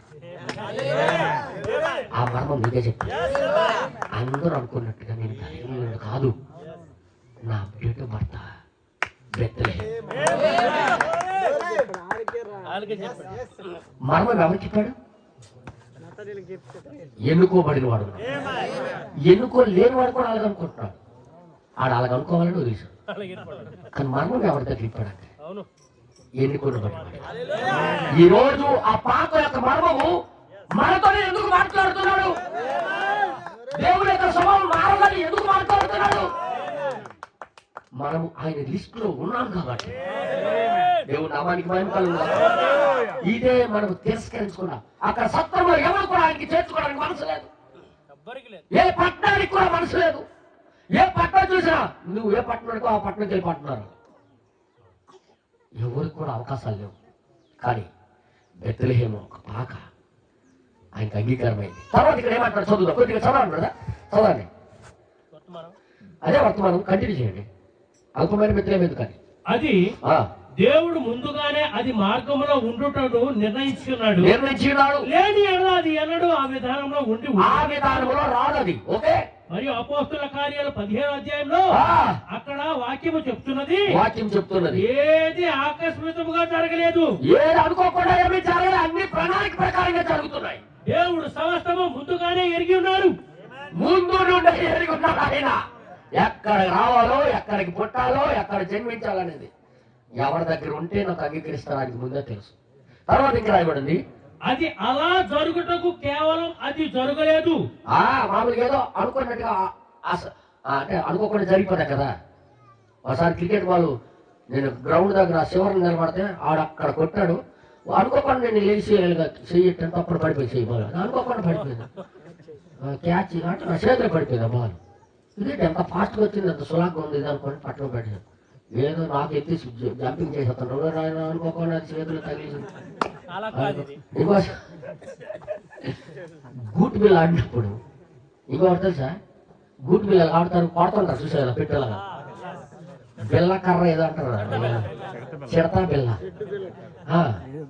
మాలో ఒక పెద్దోడు ఉన్నాడు, కొత్త మళ్ళీ ఎంత దూరం వెళ్తా ఒక్కొక్కసారి అలా కొడతాడు. నేను ఒకసారి ఏం చేశానంటే క్యాచ్ పట్టాలి, లేకపోతే మాకు గుండించేస్తాడు అక్కడి నుండి ఇక్కడికి. నేనేం చేశాను, అటు పక్క ఉన్నాను, నా వైపే తిరిగినట్టు తిరిగి ఏడు చేశాడు చేశాడు. ఇలాగని ఇలాగ తిరిగిపోయి ఇటుకుంటాడు అనమాట. అది వెళ్ళి దానికి ఏంటి పట్టిందో దయ్యం కానీ ఆ బిల్ల అటు వెళ్తూ వెళ్తూ వెళ్తూ నా వైపు అలా తిరిగింది అనమాట. నేను అనుకోకుండా ఎలా పట్టుకుని ఎలా నా చేతిలో పడిపోయింది వచ్చి. నేను ఇటున్నాను, ఇటు కొట్టాడు, అలాగొచ్చిందట. ఇది ఏదో గాలి తిప్పింది. అర్థమైంది మీ అందరికి? ఇవి అనుకోకుండా జరిగే సంఘటనలు. దేవుని కార్యాలు అలాంటివి కావు. దేవుని విధానము, దేవుని యొక్క విధానం అలా జరగట్లేదు. అలాగే జరగట్లేదు అనుకోకుండా. అది అలాగే ఉండేను. అలా ఖచ్చితంగా ఏమనుకున్నాడు అలాగే కలిగిస్తాడు ఆయన. దేవుడే దానిని ఆ విధానంలో సిద్ధం చేస్తున్నాడు. మనలాంటి వాళ్ళకి పిల్లలని ఎంచుకున్నాడు ఆయన. మనలాంటి వాళ్ళ దగ్గర ఈ వాక్యం ఉండాలని ఎంచుకున్నాడు ఆయన. దేవుడే ముందే నిర్ణయించాడు. ఇది ఏదో అలసిపడ్డట్టుగా వచ్చేది కాదు. ఇది దేవుడు నామానికి మహిమ కలుగును గాక. తర్వాత ఇంకా రాయబడి చదవండి. మరియు అప్పుడు పరిమితితో కూడిన చిన్న మనస్సులతో, పరిమితి చిన్న మనసులు, పెద్ద మనసులు కావు, చిన్న మనసులతో ఆలోచించడం ప్రారంభించినప్పుడు, హల్లెలూయా, ఆలోచించడం ప్రారంభించినప్పుడు ఆ గొప్ప పరలోకపు రాజు, ఒక రాజధాని వంటి పట్టణములు కాక, పెద్ద రాజధాని పట్టణాలు కాక, ఎందుకు అలాంటి ఒక చిన్న స్థలాన్ని ఎన్నుకున్నాడు? ఎందుకు ఇలాంటి చిన్న మందని ఎంచుకున్నాడు ఆయన? వేరొక దానికి బదులుగా కనీసం ఆత్మ సంబంధమైన వృత్తాంతము కలిగిన ఎన్నో స్థలాలు అక్కడ ఉన్నాయి. ఆత్మ సంబంధమైన వృత్తాంతాలు అటుపక్క చూస్తుంది, కెమెరాలు అటుపక్క ఉన్నాయి, టీవీలు అటుపక్కే ఉన్నాయి, వార్తలు అటుపక్కే ఉన్నాయి. కానీ బెత్లెహేము పాక వైపు ఏదో కెమెరా లేదు. దేవుడు నామానికి మహిమ కలుగును. ఉదాహరణకి వాటిలో కొన్ని షిలోహు వంటివి. ఇశ్రాయేలు వారికి ఒక అతి ప్రాచీనమైన ఆరాధన స్థలంగా ఉన్నది. షిలోహు పెద్ద స్థలాలని ఆ రోజుల్లో షిలోహును వదిలేశాడు.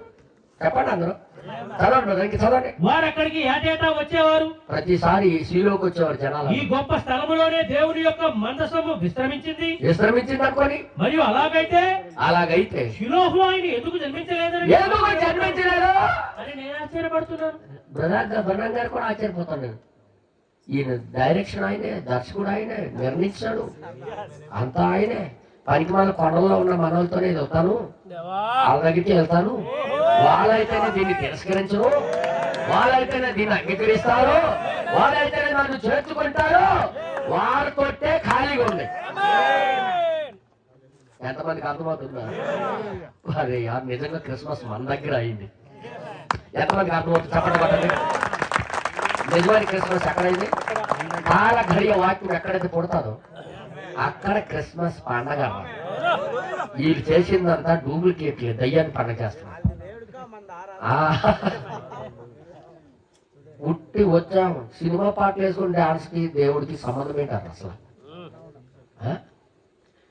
మీద స్టారు, కింద అయితే ఉట్టి పాపాలే. కానీ దేవుడు కృప ఈ పశువుల పాకల దగ్గరికి వచ్చింది.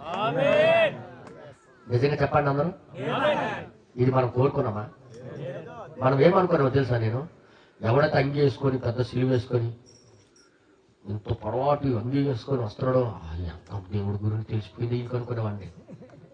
తీరా మోసి బైబుల్ చూస్తే, దేవుడు మనసు చూస్తే జీరో. అసలు దేవుడు ఆయనకి వదిలేస్తాడు అనుకుని అతను పనికి మాలని బైబిల్ ఎప్పుడు చదవకపోయిన మనకి మన దగ్గరికి వచ్చి దేవుడు నివాసం చేయడానికి ఇష్టపడుతున్నాడు అంటే ఎంత సంతోషకరమైన విషయమన్నా. గోల ఆల్ది, పని మంది. మీకు తెలుసా? గుళ్ళంతా ఆల్దే, హంగామంతా ఆల్దే, పని మంది. పని మందే. హడావిడంతా ఆల్దే. వేడుకలన్నీ డబ్బులు ఖర్చు పెట్టడం ఆల్ది. పైసా ఖర్చు పెట్టకుండా ఈ పాకలో నో లైట్ ఖర్చు లేదు. అందరూ చెప్పంటారా? పొంగడాలకు ఖర్చు లేదు, ఊర్లకు ఖర్చు లేదు. ఎంతకు ముందు పండగ అంటే ఎన్ని అయిపోయేవాళ్ళమో.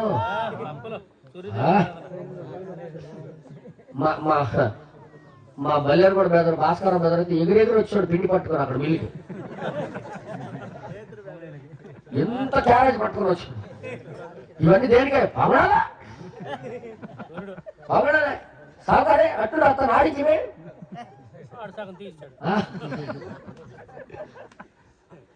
నా అందరు నవ్వుతారు కానీ మీరు అందరూ అలాంటి వాళ్ళు కదా, అబద్ధాలు ఆడకండి.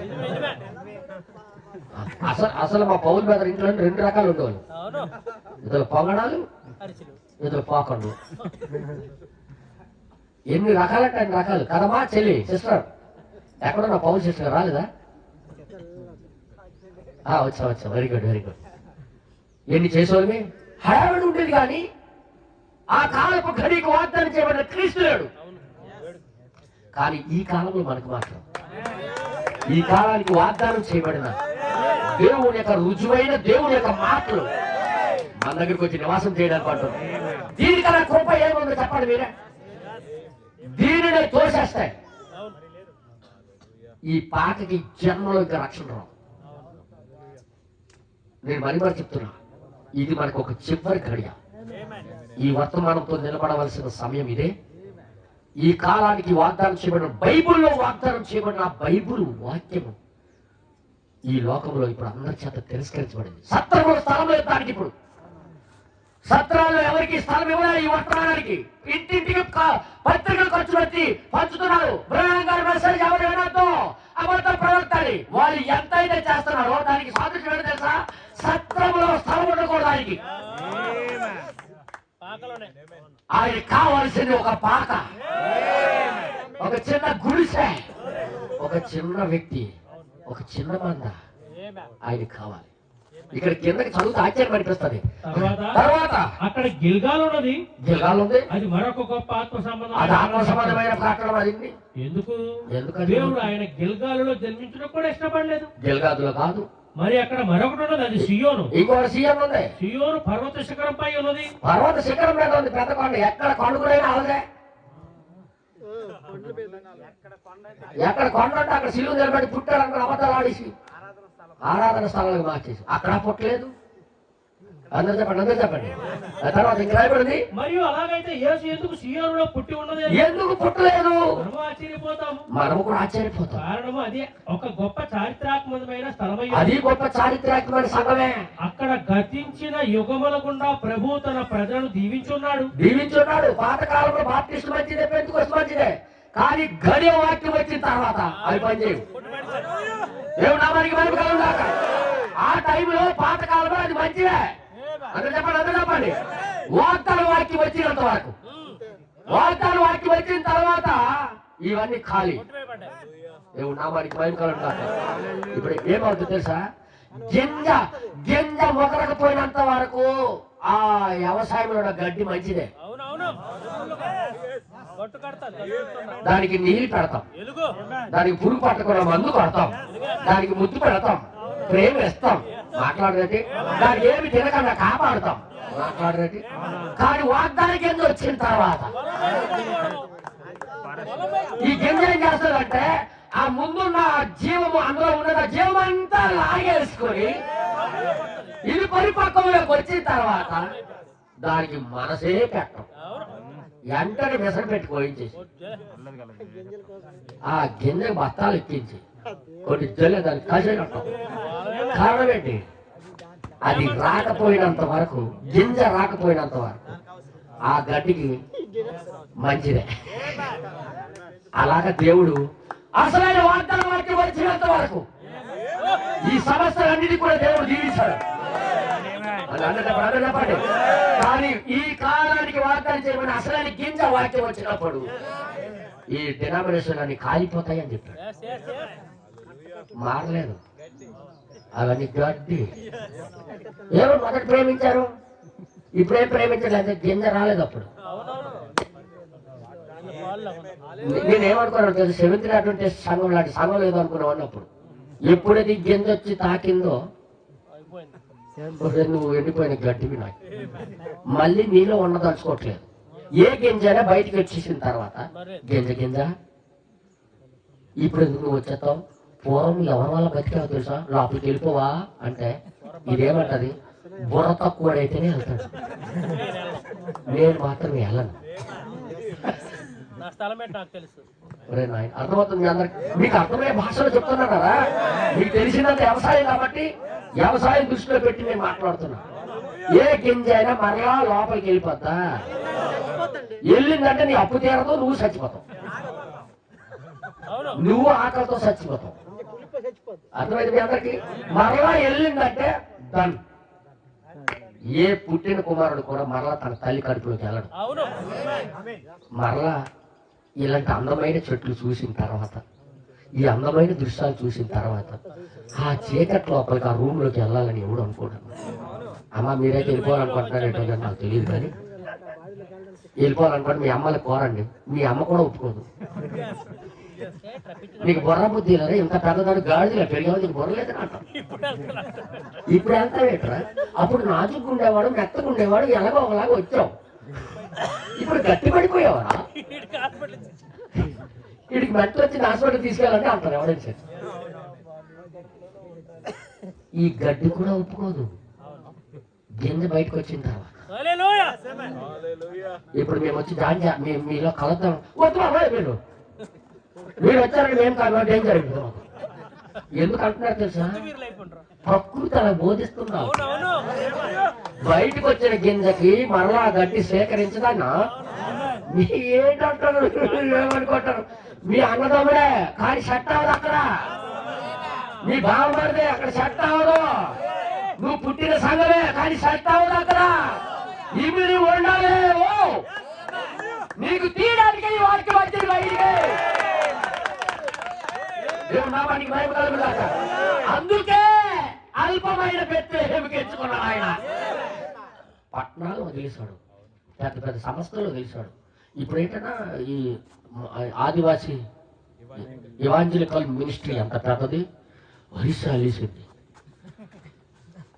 ఛత్తీస్గఢ్ వెళ్ళేసింది, ఎక్కడ చూసిన సవరా బాప్టిస్ట్ ఎంత పెద్ద సంస్థ. వాళ్ళకి మీటింగ్ పెడితే 150,000 2 లక్షల మంది వస్తున్నారు.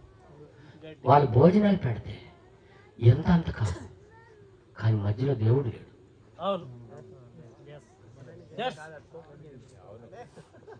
ఈ మీటింగ్ దగ్గర ఇలాంటి సావుకారులు వెళ్ళి బస్తాలు బస్తాలు ఖైనా ప్యాకెట్ ఆడబడుతుంది. నేను అనుకున్నాను, రే మీటింగ్ కి ఖైనా ప్యాకెట్ కి ఏంటో సంబంధం అంటే, మీటింగ్ వచ్చిన వాళ్ళే దీన్ని కొంటారు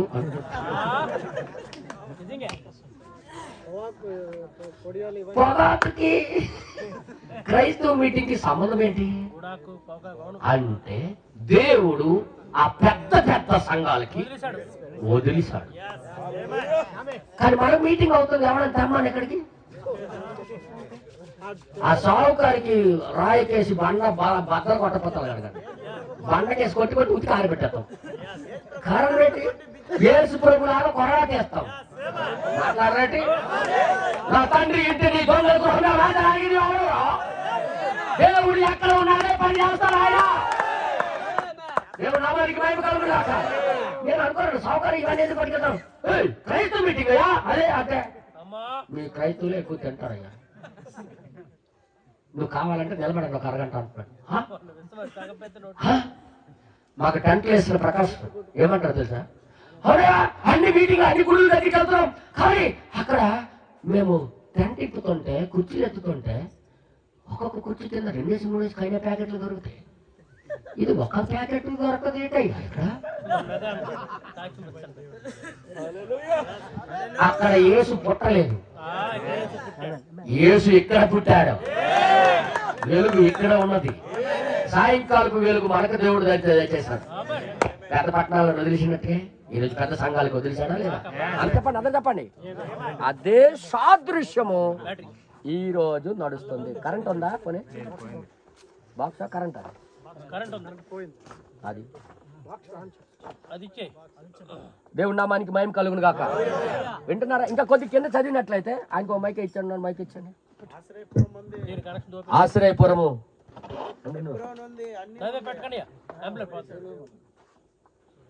చదవండి, లేట్ అవుతుంది వెళ్ళండి.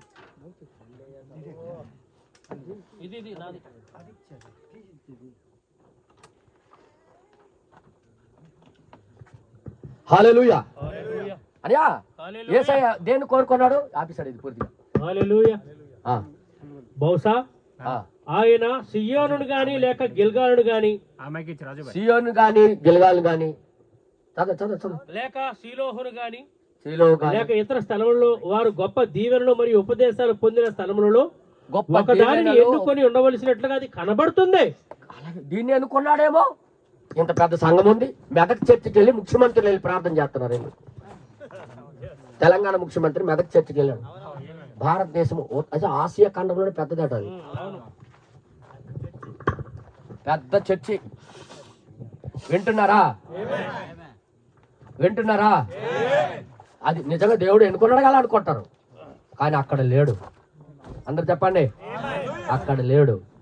తర్వాత హెబ్రోను వంటి గొప్ప పట్టణాలు ఉన్నాయి. హెబ్రోన్ లాంటి గొప్ప పట్టణాలు, గొప్ప ఆశ్రయపురముగా, సురక్షితమైన స్థలముగా, ఒక మనిషి కోరుకునే స్థలముగా అది ఉండి ఉన్నది. ఒక మనిషి కోరుకునేగా, ఎవరైనా చూస్తే కోరుకునే స్థలాలు అవే ఉన్నాయి. అయితే గ్రామోద్గిలాత్ ఉంది. అది ప్రజల వస్తు మరొక ఆశ్రయపురము, పెద్ద ఆశ్రయపురము. అది ఆయన జన్మించుటకు తగిన స్థలముగా ఉన్నది. అది కూడా అక్కడ జన్మించే గొప్ప స్థలముగా ఉంది. అయితే బహుశా నేను దాని గురించి ఆలోచించుతుంటే ఆయనను కాదేశు బర్నియాకు కూడా తెచ్చి ఉండేవాడనే. కాదేశు బర్నియాకు కూడా అక్కడ పుడితే బాగుంది అనుకుంటారు ఎవరైనా. కారణం అక్కడ తీర్థపీఠం ఉన్నది. అవును. మరియు ఒక ఆశ్రయ స్థలం ఉన్నది, ఆశ్రయపురం ఉంది. బహుశా ఆయన జన్మ స్థలమునకు నేను ఆయనను ఆ దేశమునకు తెచ్చి ఉండవచ్చు. అవును. లేక బహుశా మనము వేరే కొన్ని పట్టణాలను ఆయన ఎన్నుకునేవారము. అవును.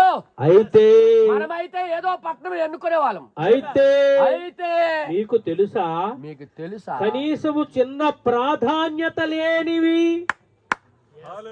ఏదో చెప్తున్నాడు ఇక్కడ దేవు ప్రవక్త, ఏ ప్రాధాన్యత లేనివి బైబిల్లో ఎంతో అర్థవంతముగా ఉన్నవి గొప్ప గొప్ప పట్టణాలు ఉన్నాయి. ఆ తర్వాత యేసు దానినే చెప్పి ఉన్నాడని నేను నమ్ముతున్నాను. అదేమనగా అది ఏంటంటే, మీరు ధర్మశాస్త్రంలోని బరువైన వాటిని చేస్తూ పెద్దవి చేస్తూ మీరు వాటిని దాటిపోతారు. అసలైంది దాటిపోతారు. మీరు చిన్నవి వదిలేస్తారు. చిన్నవి అందుకే చెప్తున్నాడు, మనిషి ఎప్పుడు కూడా పెద్దదాని వైపు చూసి చిన్నది వదిలేస్తాడు. మీకు ఎప్పుడైనా కావాలని చూడండి, పెద్ద వైపు చూసి కింద చిన్న వదిలేస్తాడు అనమాట. తర్వాత ఇంకేమంటాడు చూడండి, మీరు వాటిని దాటిపోతారు. దానికంటే మీరు చిన్న వాటిని దాటి వెళ్ళిపోతారు. మరియు కొన్నిసార్లు చిన్నవే పెద్ద వాటిని ఏకంగా పట్టుకొని ఉంటాయి. మీకు తెలుసా, బైక్ తోలిన హీరోలారా, మీరు బైక్ తోలుతారు కదా, మీకు బైక్ తోలుతారు కదా, అసలు మీ ముగ్గురికి ఈడ్చుకొని వెళ్ళింది ఎంత తెలుసా? సూది మొన చిన్నది.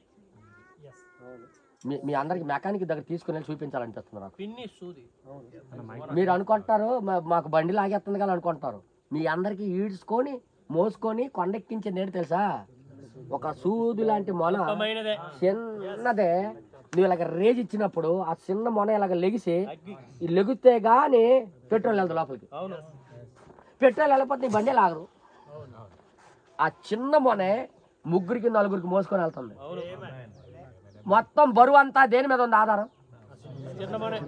ఇప్పుడు ప్రపంచ రక్షణ అంతే దేని మీద ఉందో చెప్పండి. ఓ, అర్థమైన బెత్లెహేం మీద. పశువుల ఈ రోజు ప్రపంచం కృప పొందాలంటే ఒక పశువుల పాకే, చిన్న మందే చుట్టబడి ఉందన్న లింక్ పెట్టాడు దేవుడు అలాగా. చూడండి ఇక్కడ ఏమంటాడు చూడండి ఒకసారి. కొన్నిసార్లు చిన్నవే పెద్దవాటిని ఏకంగా పట్టుకొని ఉంటాయి, చిన్నవే పెద్దవాటికి పట్టుకొని ఉంటాయి. అయితే సమస్తము యంత్రంలోని చక్రం యొక్క పల్లె.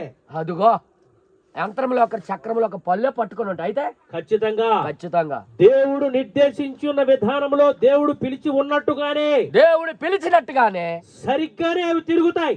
గ్యారంటీగా దేవుడు నిర్ణయించినట్టుగా తిరుగుతాయి. అక్కడే వాటిలో ఒకటి తన స్థానాన్ని పోగొట్టుకొనదు. ఒక్కటి కూడా మిస్టేక్ అవ్వదు అంటున్నాడు దేవుడు. ఖచ్చితంగా బెత్లెహేమే నిర్ణయించున్నాడు, బెత్లెహేంలో రావాలి ఆయన. చిన్న మంద దగ్గర నిర్ణయించాడు, చిన్న మంద దగ్గరికే రావాలి. ఈ రోజు ఆ పశువుల పాకల దగ్గరికి వస్తానన్నాడు, ఆ పాకల దగ్గరికే వస్తాడు ఆయన. అందరు చెప్పండి హల్లెలూయా. తర్వాత ఇంకా రాయబడి చదవండి కదా. దేవుడు అన్నిటిని ముందుగానే నిర్ణయించి ఉన్నాడు, మరియు అది తప్పక సరిగ్గా ఆ స్థానమునే ఆ స్థానములోనే అది తాకవలసి ఉన్నది. మనం అలాంటి విశ్వాసమును పొంది ఉన్నప్పుడు, అలాంటి విశ్వాసం పొంది ఉన్నప్పుడు వీటన్నిటి వెనుక ఎవరున్నారు అని మనం ఆలోచించుటకు ప్రారంభిస్తాం. అది దేవుడే ప్లాన్ గీస్తున్నాడు. ఇది ఈ గొప్ప దేవుని యొక్క క్రమమును తిప్పుతున్న ఒక ముఖ్యమైన స్ప్రింగ్.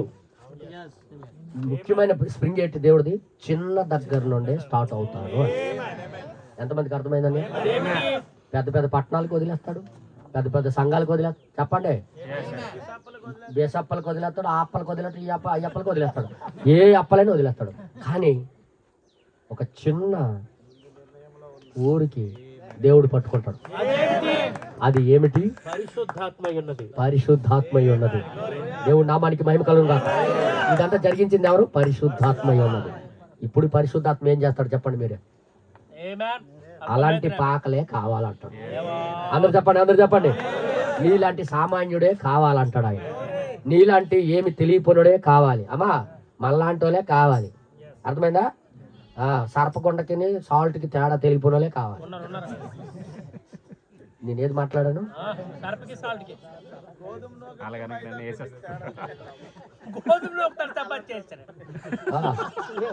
మనోళ్ళు అంతా మేధావులు. రొట్టె చేయండి రా బాబు అంటే గోధుమ నూకతో చపాతి చేశారంట. ఇడ్లీ రవ్వతో కూడా చపాతి చేసేస్తారు. అలాంటి శిష్యులు ఉన్నారు మనకి. అర్థమైందా మీ అందరికి? హల్లెలూయా. ఇప్పుడు దేవుడు మనసు ఏంటన్నా? ఏమీ లేనివాడే అక్కడే నేను ఉంటానని నిర్ణయం తీసుకున్నాను. హల్లెలూయా. ఇప్పుడు చెప్పండి, పెద్ద పెద్ద పాస్టర్లు చూసి టై కట్టుకున్నాడు మీరే ఊహించి ఎక్కడ ఉంటాడు అనుకోకండి. రిజెక్ట్. దేవుడు మనసులో బయట గెట్అవుట్గా. శీలోహుని వదిలేసినోడే, యెరూషలేమునే వదిలేసినోడు. వీళ్ళు ఎక్కడ ఒకప్పుడు మంచిగా అన్నీ, కానీ గింజ వచ్చింది కదా బయటికి వచ్చింది. మా తర్వాత ఇంకా రాయబడి చదవండి ఆఫీసరాలు. ఓకే మనం అలాంటి విశ్వాసం పొంది ఉన్నప్పుడు, వీటన్నిటి వెనుక ఎవరున్నారు? దీని ప్రాణం కూడా పోతుంది. దీనికి కూడా ఛార్జింగ్ లేదు, అయిపోయింది. దాని పని కూడా అయిపోయింది. అది పరిశుద్ధాత్మ ఉన్నాడని మనం కనుగొంటాము. పరిశుద్ధాత్మ ఇవన్నీ చేస్తున్నాడు. అర్థమైందా? ఓకే చదవండి బ్రదర్. ఇంకా కార్యములు చేయుటకు అది మనుషుల చేతులలోనికి విడిచిపెట్టబడలేదు. అది మనుషులు అయితే డైరెక్ట్ గా యేసు ప్రభా నువ్వు అంత బెత్తోడు ఎక్కడ ఉండడమే మంచిది అని డైలాగులు ఇచ్చేవాళ్ళం. కానీ దేవుడు నిర్ణయించిన ప్రకారంగా అవుతుంది. తర్వాత ఇంకా రాయబడింది, కానీ పరిశుద్ధాత్మ యొక్క చేతుల్లోనికి ఎంతమందికి అర్థమైంది బ్రదర్? ఓయ్ పాకల్లారా, ఎక్కడ ఉంటానన్నాడు దేవుడు? ఎక్కడ జన్మిస్తానన్నాడు దేవుడు? పశువుల పాక, కంపు కొట్టిన పాక, జంతు స్వభావంతో నిండిన పాక.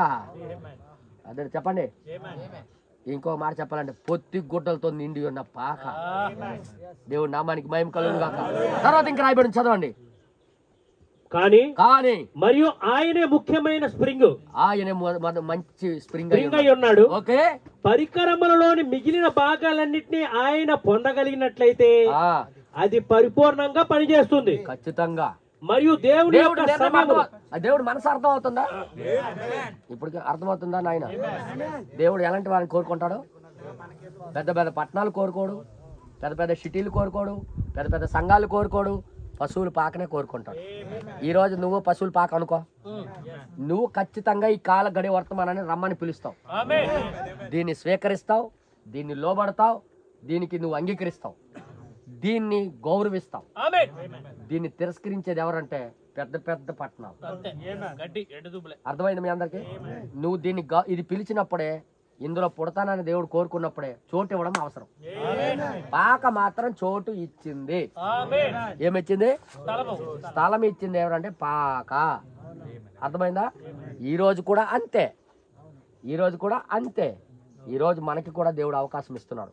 మీరు నాతో కూడా బైబిల్ తీయండి. గడియ వచ్చింది అని వర్తమానంలో. అబ్బాయి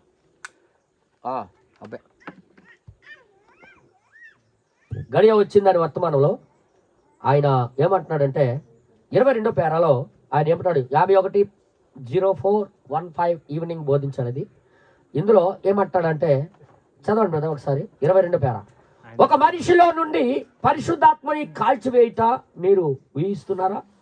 దాన్ని చేయలేరు. గమనించండి, ఆ రాజు ఒక సింహాసనం మీద ఆసీనుడై ఉండుట నేను చూడగలుగుచున్నాను. అతను గడియ సమయము వచ్చి ఉన్నది.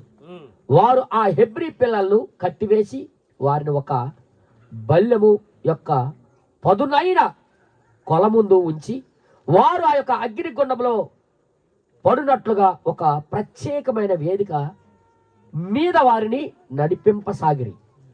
షద్రక్ మేషకుతో ఇట్లా అనుటను నేను వింటున్నాను. చదవండి. చదవండి కదా. అతడు నువ్వు ఖచ్చితంగా ప్రార్థన చేసావా? నువ్వు ఖచ్చితంగా ప్రార్థన చేసావా? ప్రార్థన చేసివా అని అడుగుతున్నాడు షద్రక్ మెషక్తో. కొన్నిసార్లు సాతాను మన మీద తీవ్రమైన ఒత్తిడి తెచ్చినప్పుడు మనం ఆగి ప్రభువా నేను నిన్ను నిజంగా నమ్ముచున్నానా అని సరి చూసుకోవలసిన అవసరము ఉన్నది. ఓకే, అతను అవును అదంతయు ప్రార్థన చేయబడింది. 3వ భాగం నుండి చదువుతాం, టైం అయిపోతుంది కాబట్టి 3వ భాగం నుండి. అప్పుడు వారు లేదు లేదు లేదు మా యొక్క సొంత ప్రాణము ద్వారా మా యొక్క సాక్ష్యాన్ని ముద్రించాలని అనుకుంటున్నాం. మేము చూడండి ఇక్కడ ఏమంటాడు, మేము మీరు తిరస్కరించిన దేవుని జనుల యొక్క మార్గమునే తీసుకొని ఉన్నాము. తిరస్కరించబడిన మార్గాన్ని ఎంచుకుంటున్నారు వీళ్ళు. ఈ రోజు సమస్తలు తిరస్కరించిన దేవుని మార్గాన్ని ఎవరైతే ఎంచుకుంటున్నారో వాళ్ళే షద్రక్ మెషక్ అబేద్నెగో. ఎంతమంది నమ్ముతున్నారు? ఆ రోజు యేసు ప్రభువుకి తిరస్కరించిన పట్టణాలన్నీ కూడా వదిలేసుకొని సత్రములో స్థలము లేనందున పాకలో పుట్టాడు. Is that right? అక్కడ తిరస్కరించబడ్డాడు ఆయన. ఇప్పుడు కూడా కాలగడియ వర్తమానం ఏం చేస్తుందంటే తిరస్కరించబడుతుంది. ఇప్పుడు ఆ తిరస్కరించబడిన మార్గాన్ని వీళ్ళు ఎంచుకున్నారు. అవునా కదా? చెప్పండి చదవండి కదా. లేదు మేము మీరు తిరస్కరించిన దేవుని జనుల యొక్క మార్గమునే తీసుకొని ఉన్నాము. ఎవరైతే గొప్పలు తిరస్కరించారో ఆ మార్గాన్ని తీసుకున్నారట వీళ్ళు. నిజంగా పశువులు పాకలా కాదా వీళ్ళు? అందరూ చెప్పండి, పశువులు పాకలా కాదా? అందరూ తిరస్కరిస్తే వీళ్ళు తీసుకున్నారు, అందరూ వదిలేస్తే వీళ్ళు తీసుకున్నారు. శత్రుములు అందరూ వదిలేశారు, ఈ పాక మాత్రం తీసుకుంది యేసయ్యని. నేను దానితో కూడా వెళుచున్నాను. సమయము నిర్ణయముల కోసమే ఉండి ఉన్నది. సమయం అనేది ఏంటది? ఎవడైతే ఆ యొక్క నిర్ణయం తీసుకుంటాడో, నాలో పుట్టాలి, నాలో రావాలి, ఈ కాల గడియ వాక్యం నాలో నివాసం చేయాలి అనుకుంటాడో, వారి లోపల ఇది నివాసం చేయడానికి రెడీ. ఆ పశువుల తొట్టే అంగీకరించింది, పశువుల తొట్టులోనే ఆయన ఉన్నాడు. దేవుడు నామానికి మహిమ కలుగును. అయితే నిర్ణయం ఎవరి మీద వదిలేశాడు? దేవుడు మన మీద వదిలేశాడు ఆయన. ఇప్పుడు లోకమంతా తిరస్కరించిన, కానీ పాక మాత్రం తిరస్కరించలేదండి, అది మాత్రం అంగీకరించింది. నిజమైన క్రిస్మస్ ఎక్కడ జరుగుతుంది? పాకలో. అందరూ చెప్పండి. సమస్తలన్నీ వదిలేసిన ఈ వర్తమానాన్ని ఈ రోజు క్రిస్మస్, నిజమైన క్రిస్మస్ ఎవరంటే మనమే. దేవుడు నామానికి మహిమ కలుగును గాక. తిరస్కరించకుండా జాగ్రత్త పడాలి. ఇప్పుడు దీన్ని వదులుకోకుండా జాగ్రత్త పడాలి. ఇవన్నీ వదిలేసాయి. శత్రువులు ఎవరు కూడా స్థలం ఇవ్వలేదు ఈ వర్తమానాన్ని, కానీ నువ్వు ఇస్తే అది నువ్వే ఆ షద్రక్ మెషక్ అబేద్నెగో. ఎంతమంది నమ్ముతున్నారు? ప్రార్థన చేద్దామా? ప్రభా, ఈ కాల గడియ వాక్యానికి నేను తగినట్టుగా బ్రతకడానికి నాకు సహాయం చేయి ప్రభా అని ప్రార్థన చేయాలని ఎంతమందికి ఉంది? అందరూ ఎక్కడుందో అక్కడే మోకాలేండి, ప్రార్థించేద్దాం.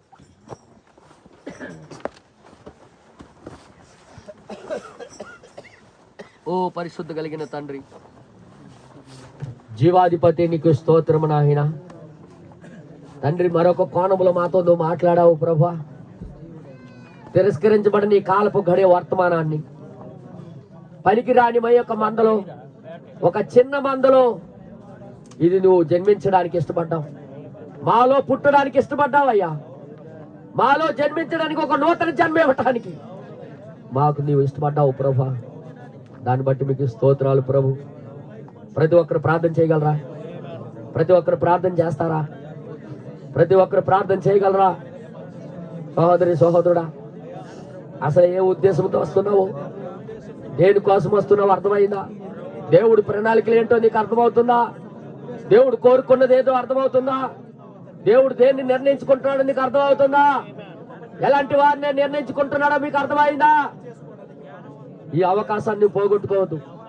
లోకమంతా దీన్ని తిరస్కరించింది, కానీ నువ్వు చోటిస్తావా లేదని నిర్ణయించుకునే సమయము, నీ జీవితంలో ఈ వర్తమానాన్ని చోటిస్తావా లేదా అనేది నిర్ణయించుకునే ఘడియ ఆసన్నమైంది.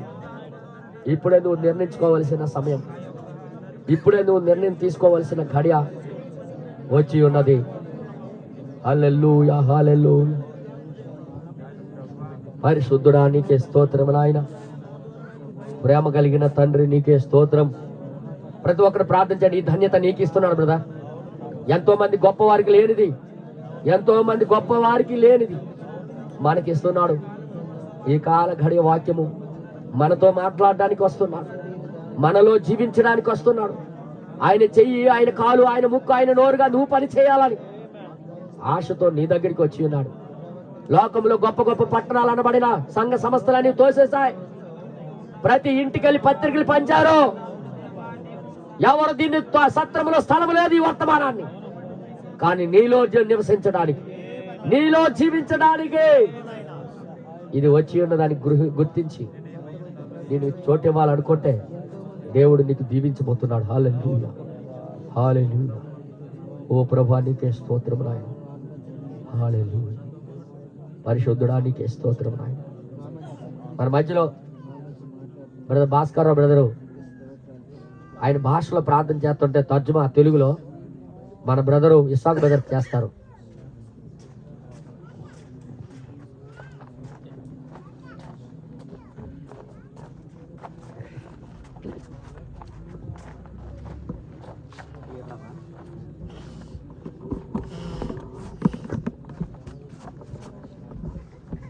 Haleluya, haleluya.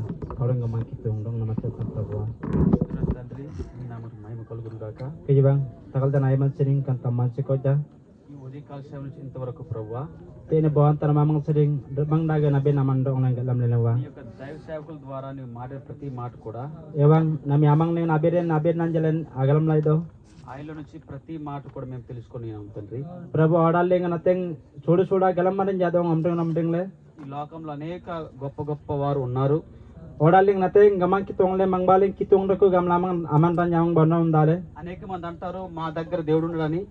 బెండు గమం కితుంగిజా అల్లే మందింగ్ నాలిం బోయ్ బోయ్ కిర్చిట్ దాగింత తామంగ్ గిట్లేలే వా జీవితాలు బాగలేదు ప్రభు. అల్లే నగిలే నబ జంతున్ ఏ గమం కితుంగాలే బోయ్ బోయ్ పరిచికడి దాగిన అజాగండకు మా యొక్క జీవితాలు ఒక పశువు లాంటి జీవితం మా జీవితాలు ఉన్నాయి ప్రభు.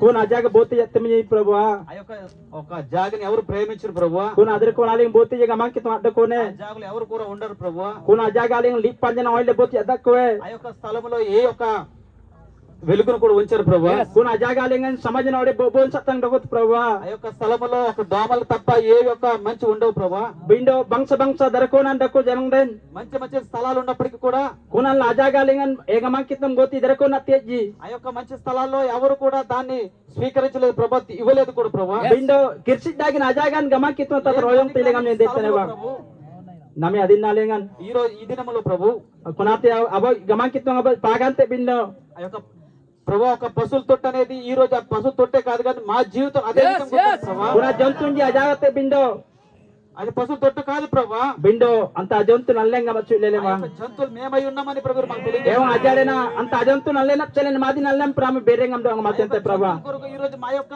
జీవితాల కొరకు మాట్లాడి ఉన్నా ప్రభా. ఏగమాకితం అజాడేనా నమాది నాలేంగన్ ఓడాలేంగ సబ్బి మర్రా సెరింగ్ ప్రభా ఈ లోకంలో ఉన్న ప్రతి ఒక్కరు దాన్ని బట్టి ప్రభు బిండో నమి అత్త అల్లేన్ గమాకితం అజాడేనా జంజండాగి కన అబెన్న మంగబాలెం పాపలం బేరేంగం అదే ప్రభా అద్భుతమైన ఒక వర్తమానం మాకు తీసుకొచ్చినందుకు స్తోత్రాలు ప్రభా. అజాడేనా గమాకితం అల్లేన్ బాగా జర్మిని అమ్మాయి అబేరేన్ అబేన్ నంజి ప్రభా 2 సంవత్సరం ముందు మాట్లాడిన ప్రతి మాట కూడా ప్రభా బిండన మా తలన బేరేంగం అదేతనే ప్రభువా మా కొరకు నీవు మాట్లాడినావు నమ్ముచున్నావు ప్రభా. ఆజాడేన ఏగమాకితం మాదినాలేంగన్ తిన బాంతనామ సనబేన్ అబేన్ నన్ చల్లే ఓ దేవా నీ దైవ సేవకుల నుంచి ప్రతి మాట కూడా ప్రభా అల్లెన్ తాత గిజంగి గమాకితం అది చూసుకొని ప్రభా మేము ఆమన్ ఏగమాకితం మంగళం ఎత్తెందుకు తాగం గలమం గలమం ప్రభువా మాలో ఏదైతే ఉందో నువ్వు తెలుసుకునే ప్రభా మాట్లాడి ఉన్నావు. అంతా తాజాడే బేరేంగం అదేతనే ప్రభువా అవును ప్రభా.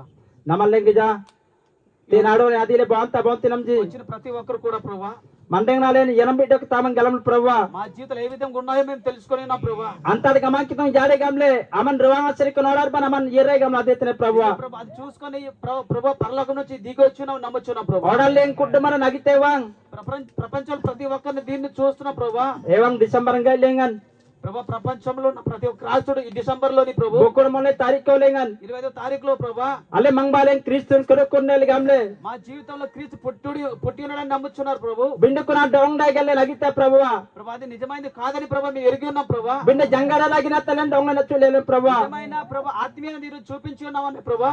మంగళంగన జాడే కిర్సి దాగిన అమన్ డెంగన తచ్చులే ప్రభువా ప్రభా మా జీవితంలో ఏదైతే మంచిది కాదో చూపించి ఉన్నా ప్రభా. ఏవం అజాడెంత అబిన్ చలం చల్తే నాడో నదినే మన రంజి ప్రభు ఆ యొక్క మాటలు ప్రభా తీసుకొని ప్రభు ఈ రోజు మాతో మాట్లాడి ఉన్నా ప్రభా.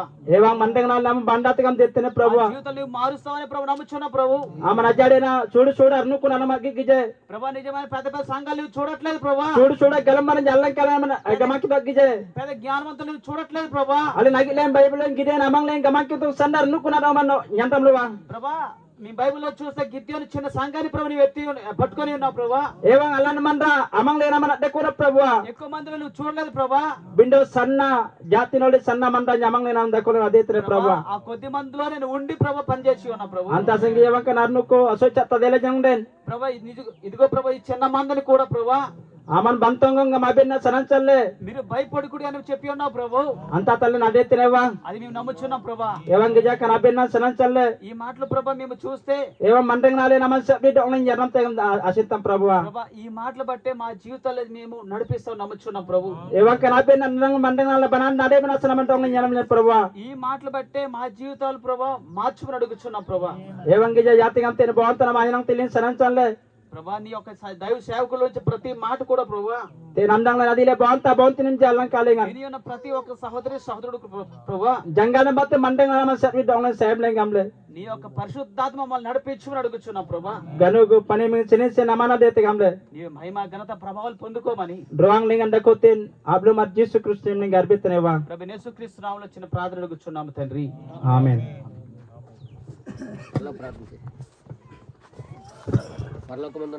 పరలోకమందున మా తండ్రి నీ నామ పరిశుద్ధ పరచబడిన గాక, నీ రాజ్యం వచ్చును గాక, నీ చిత్తం పరలోకమందు నెరవేరినట్లు భూమి అందు నెరవేరును గాక.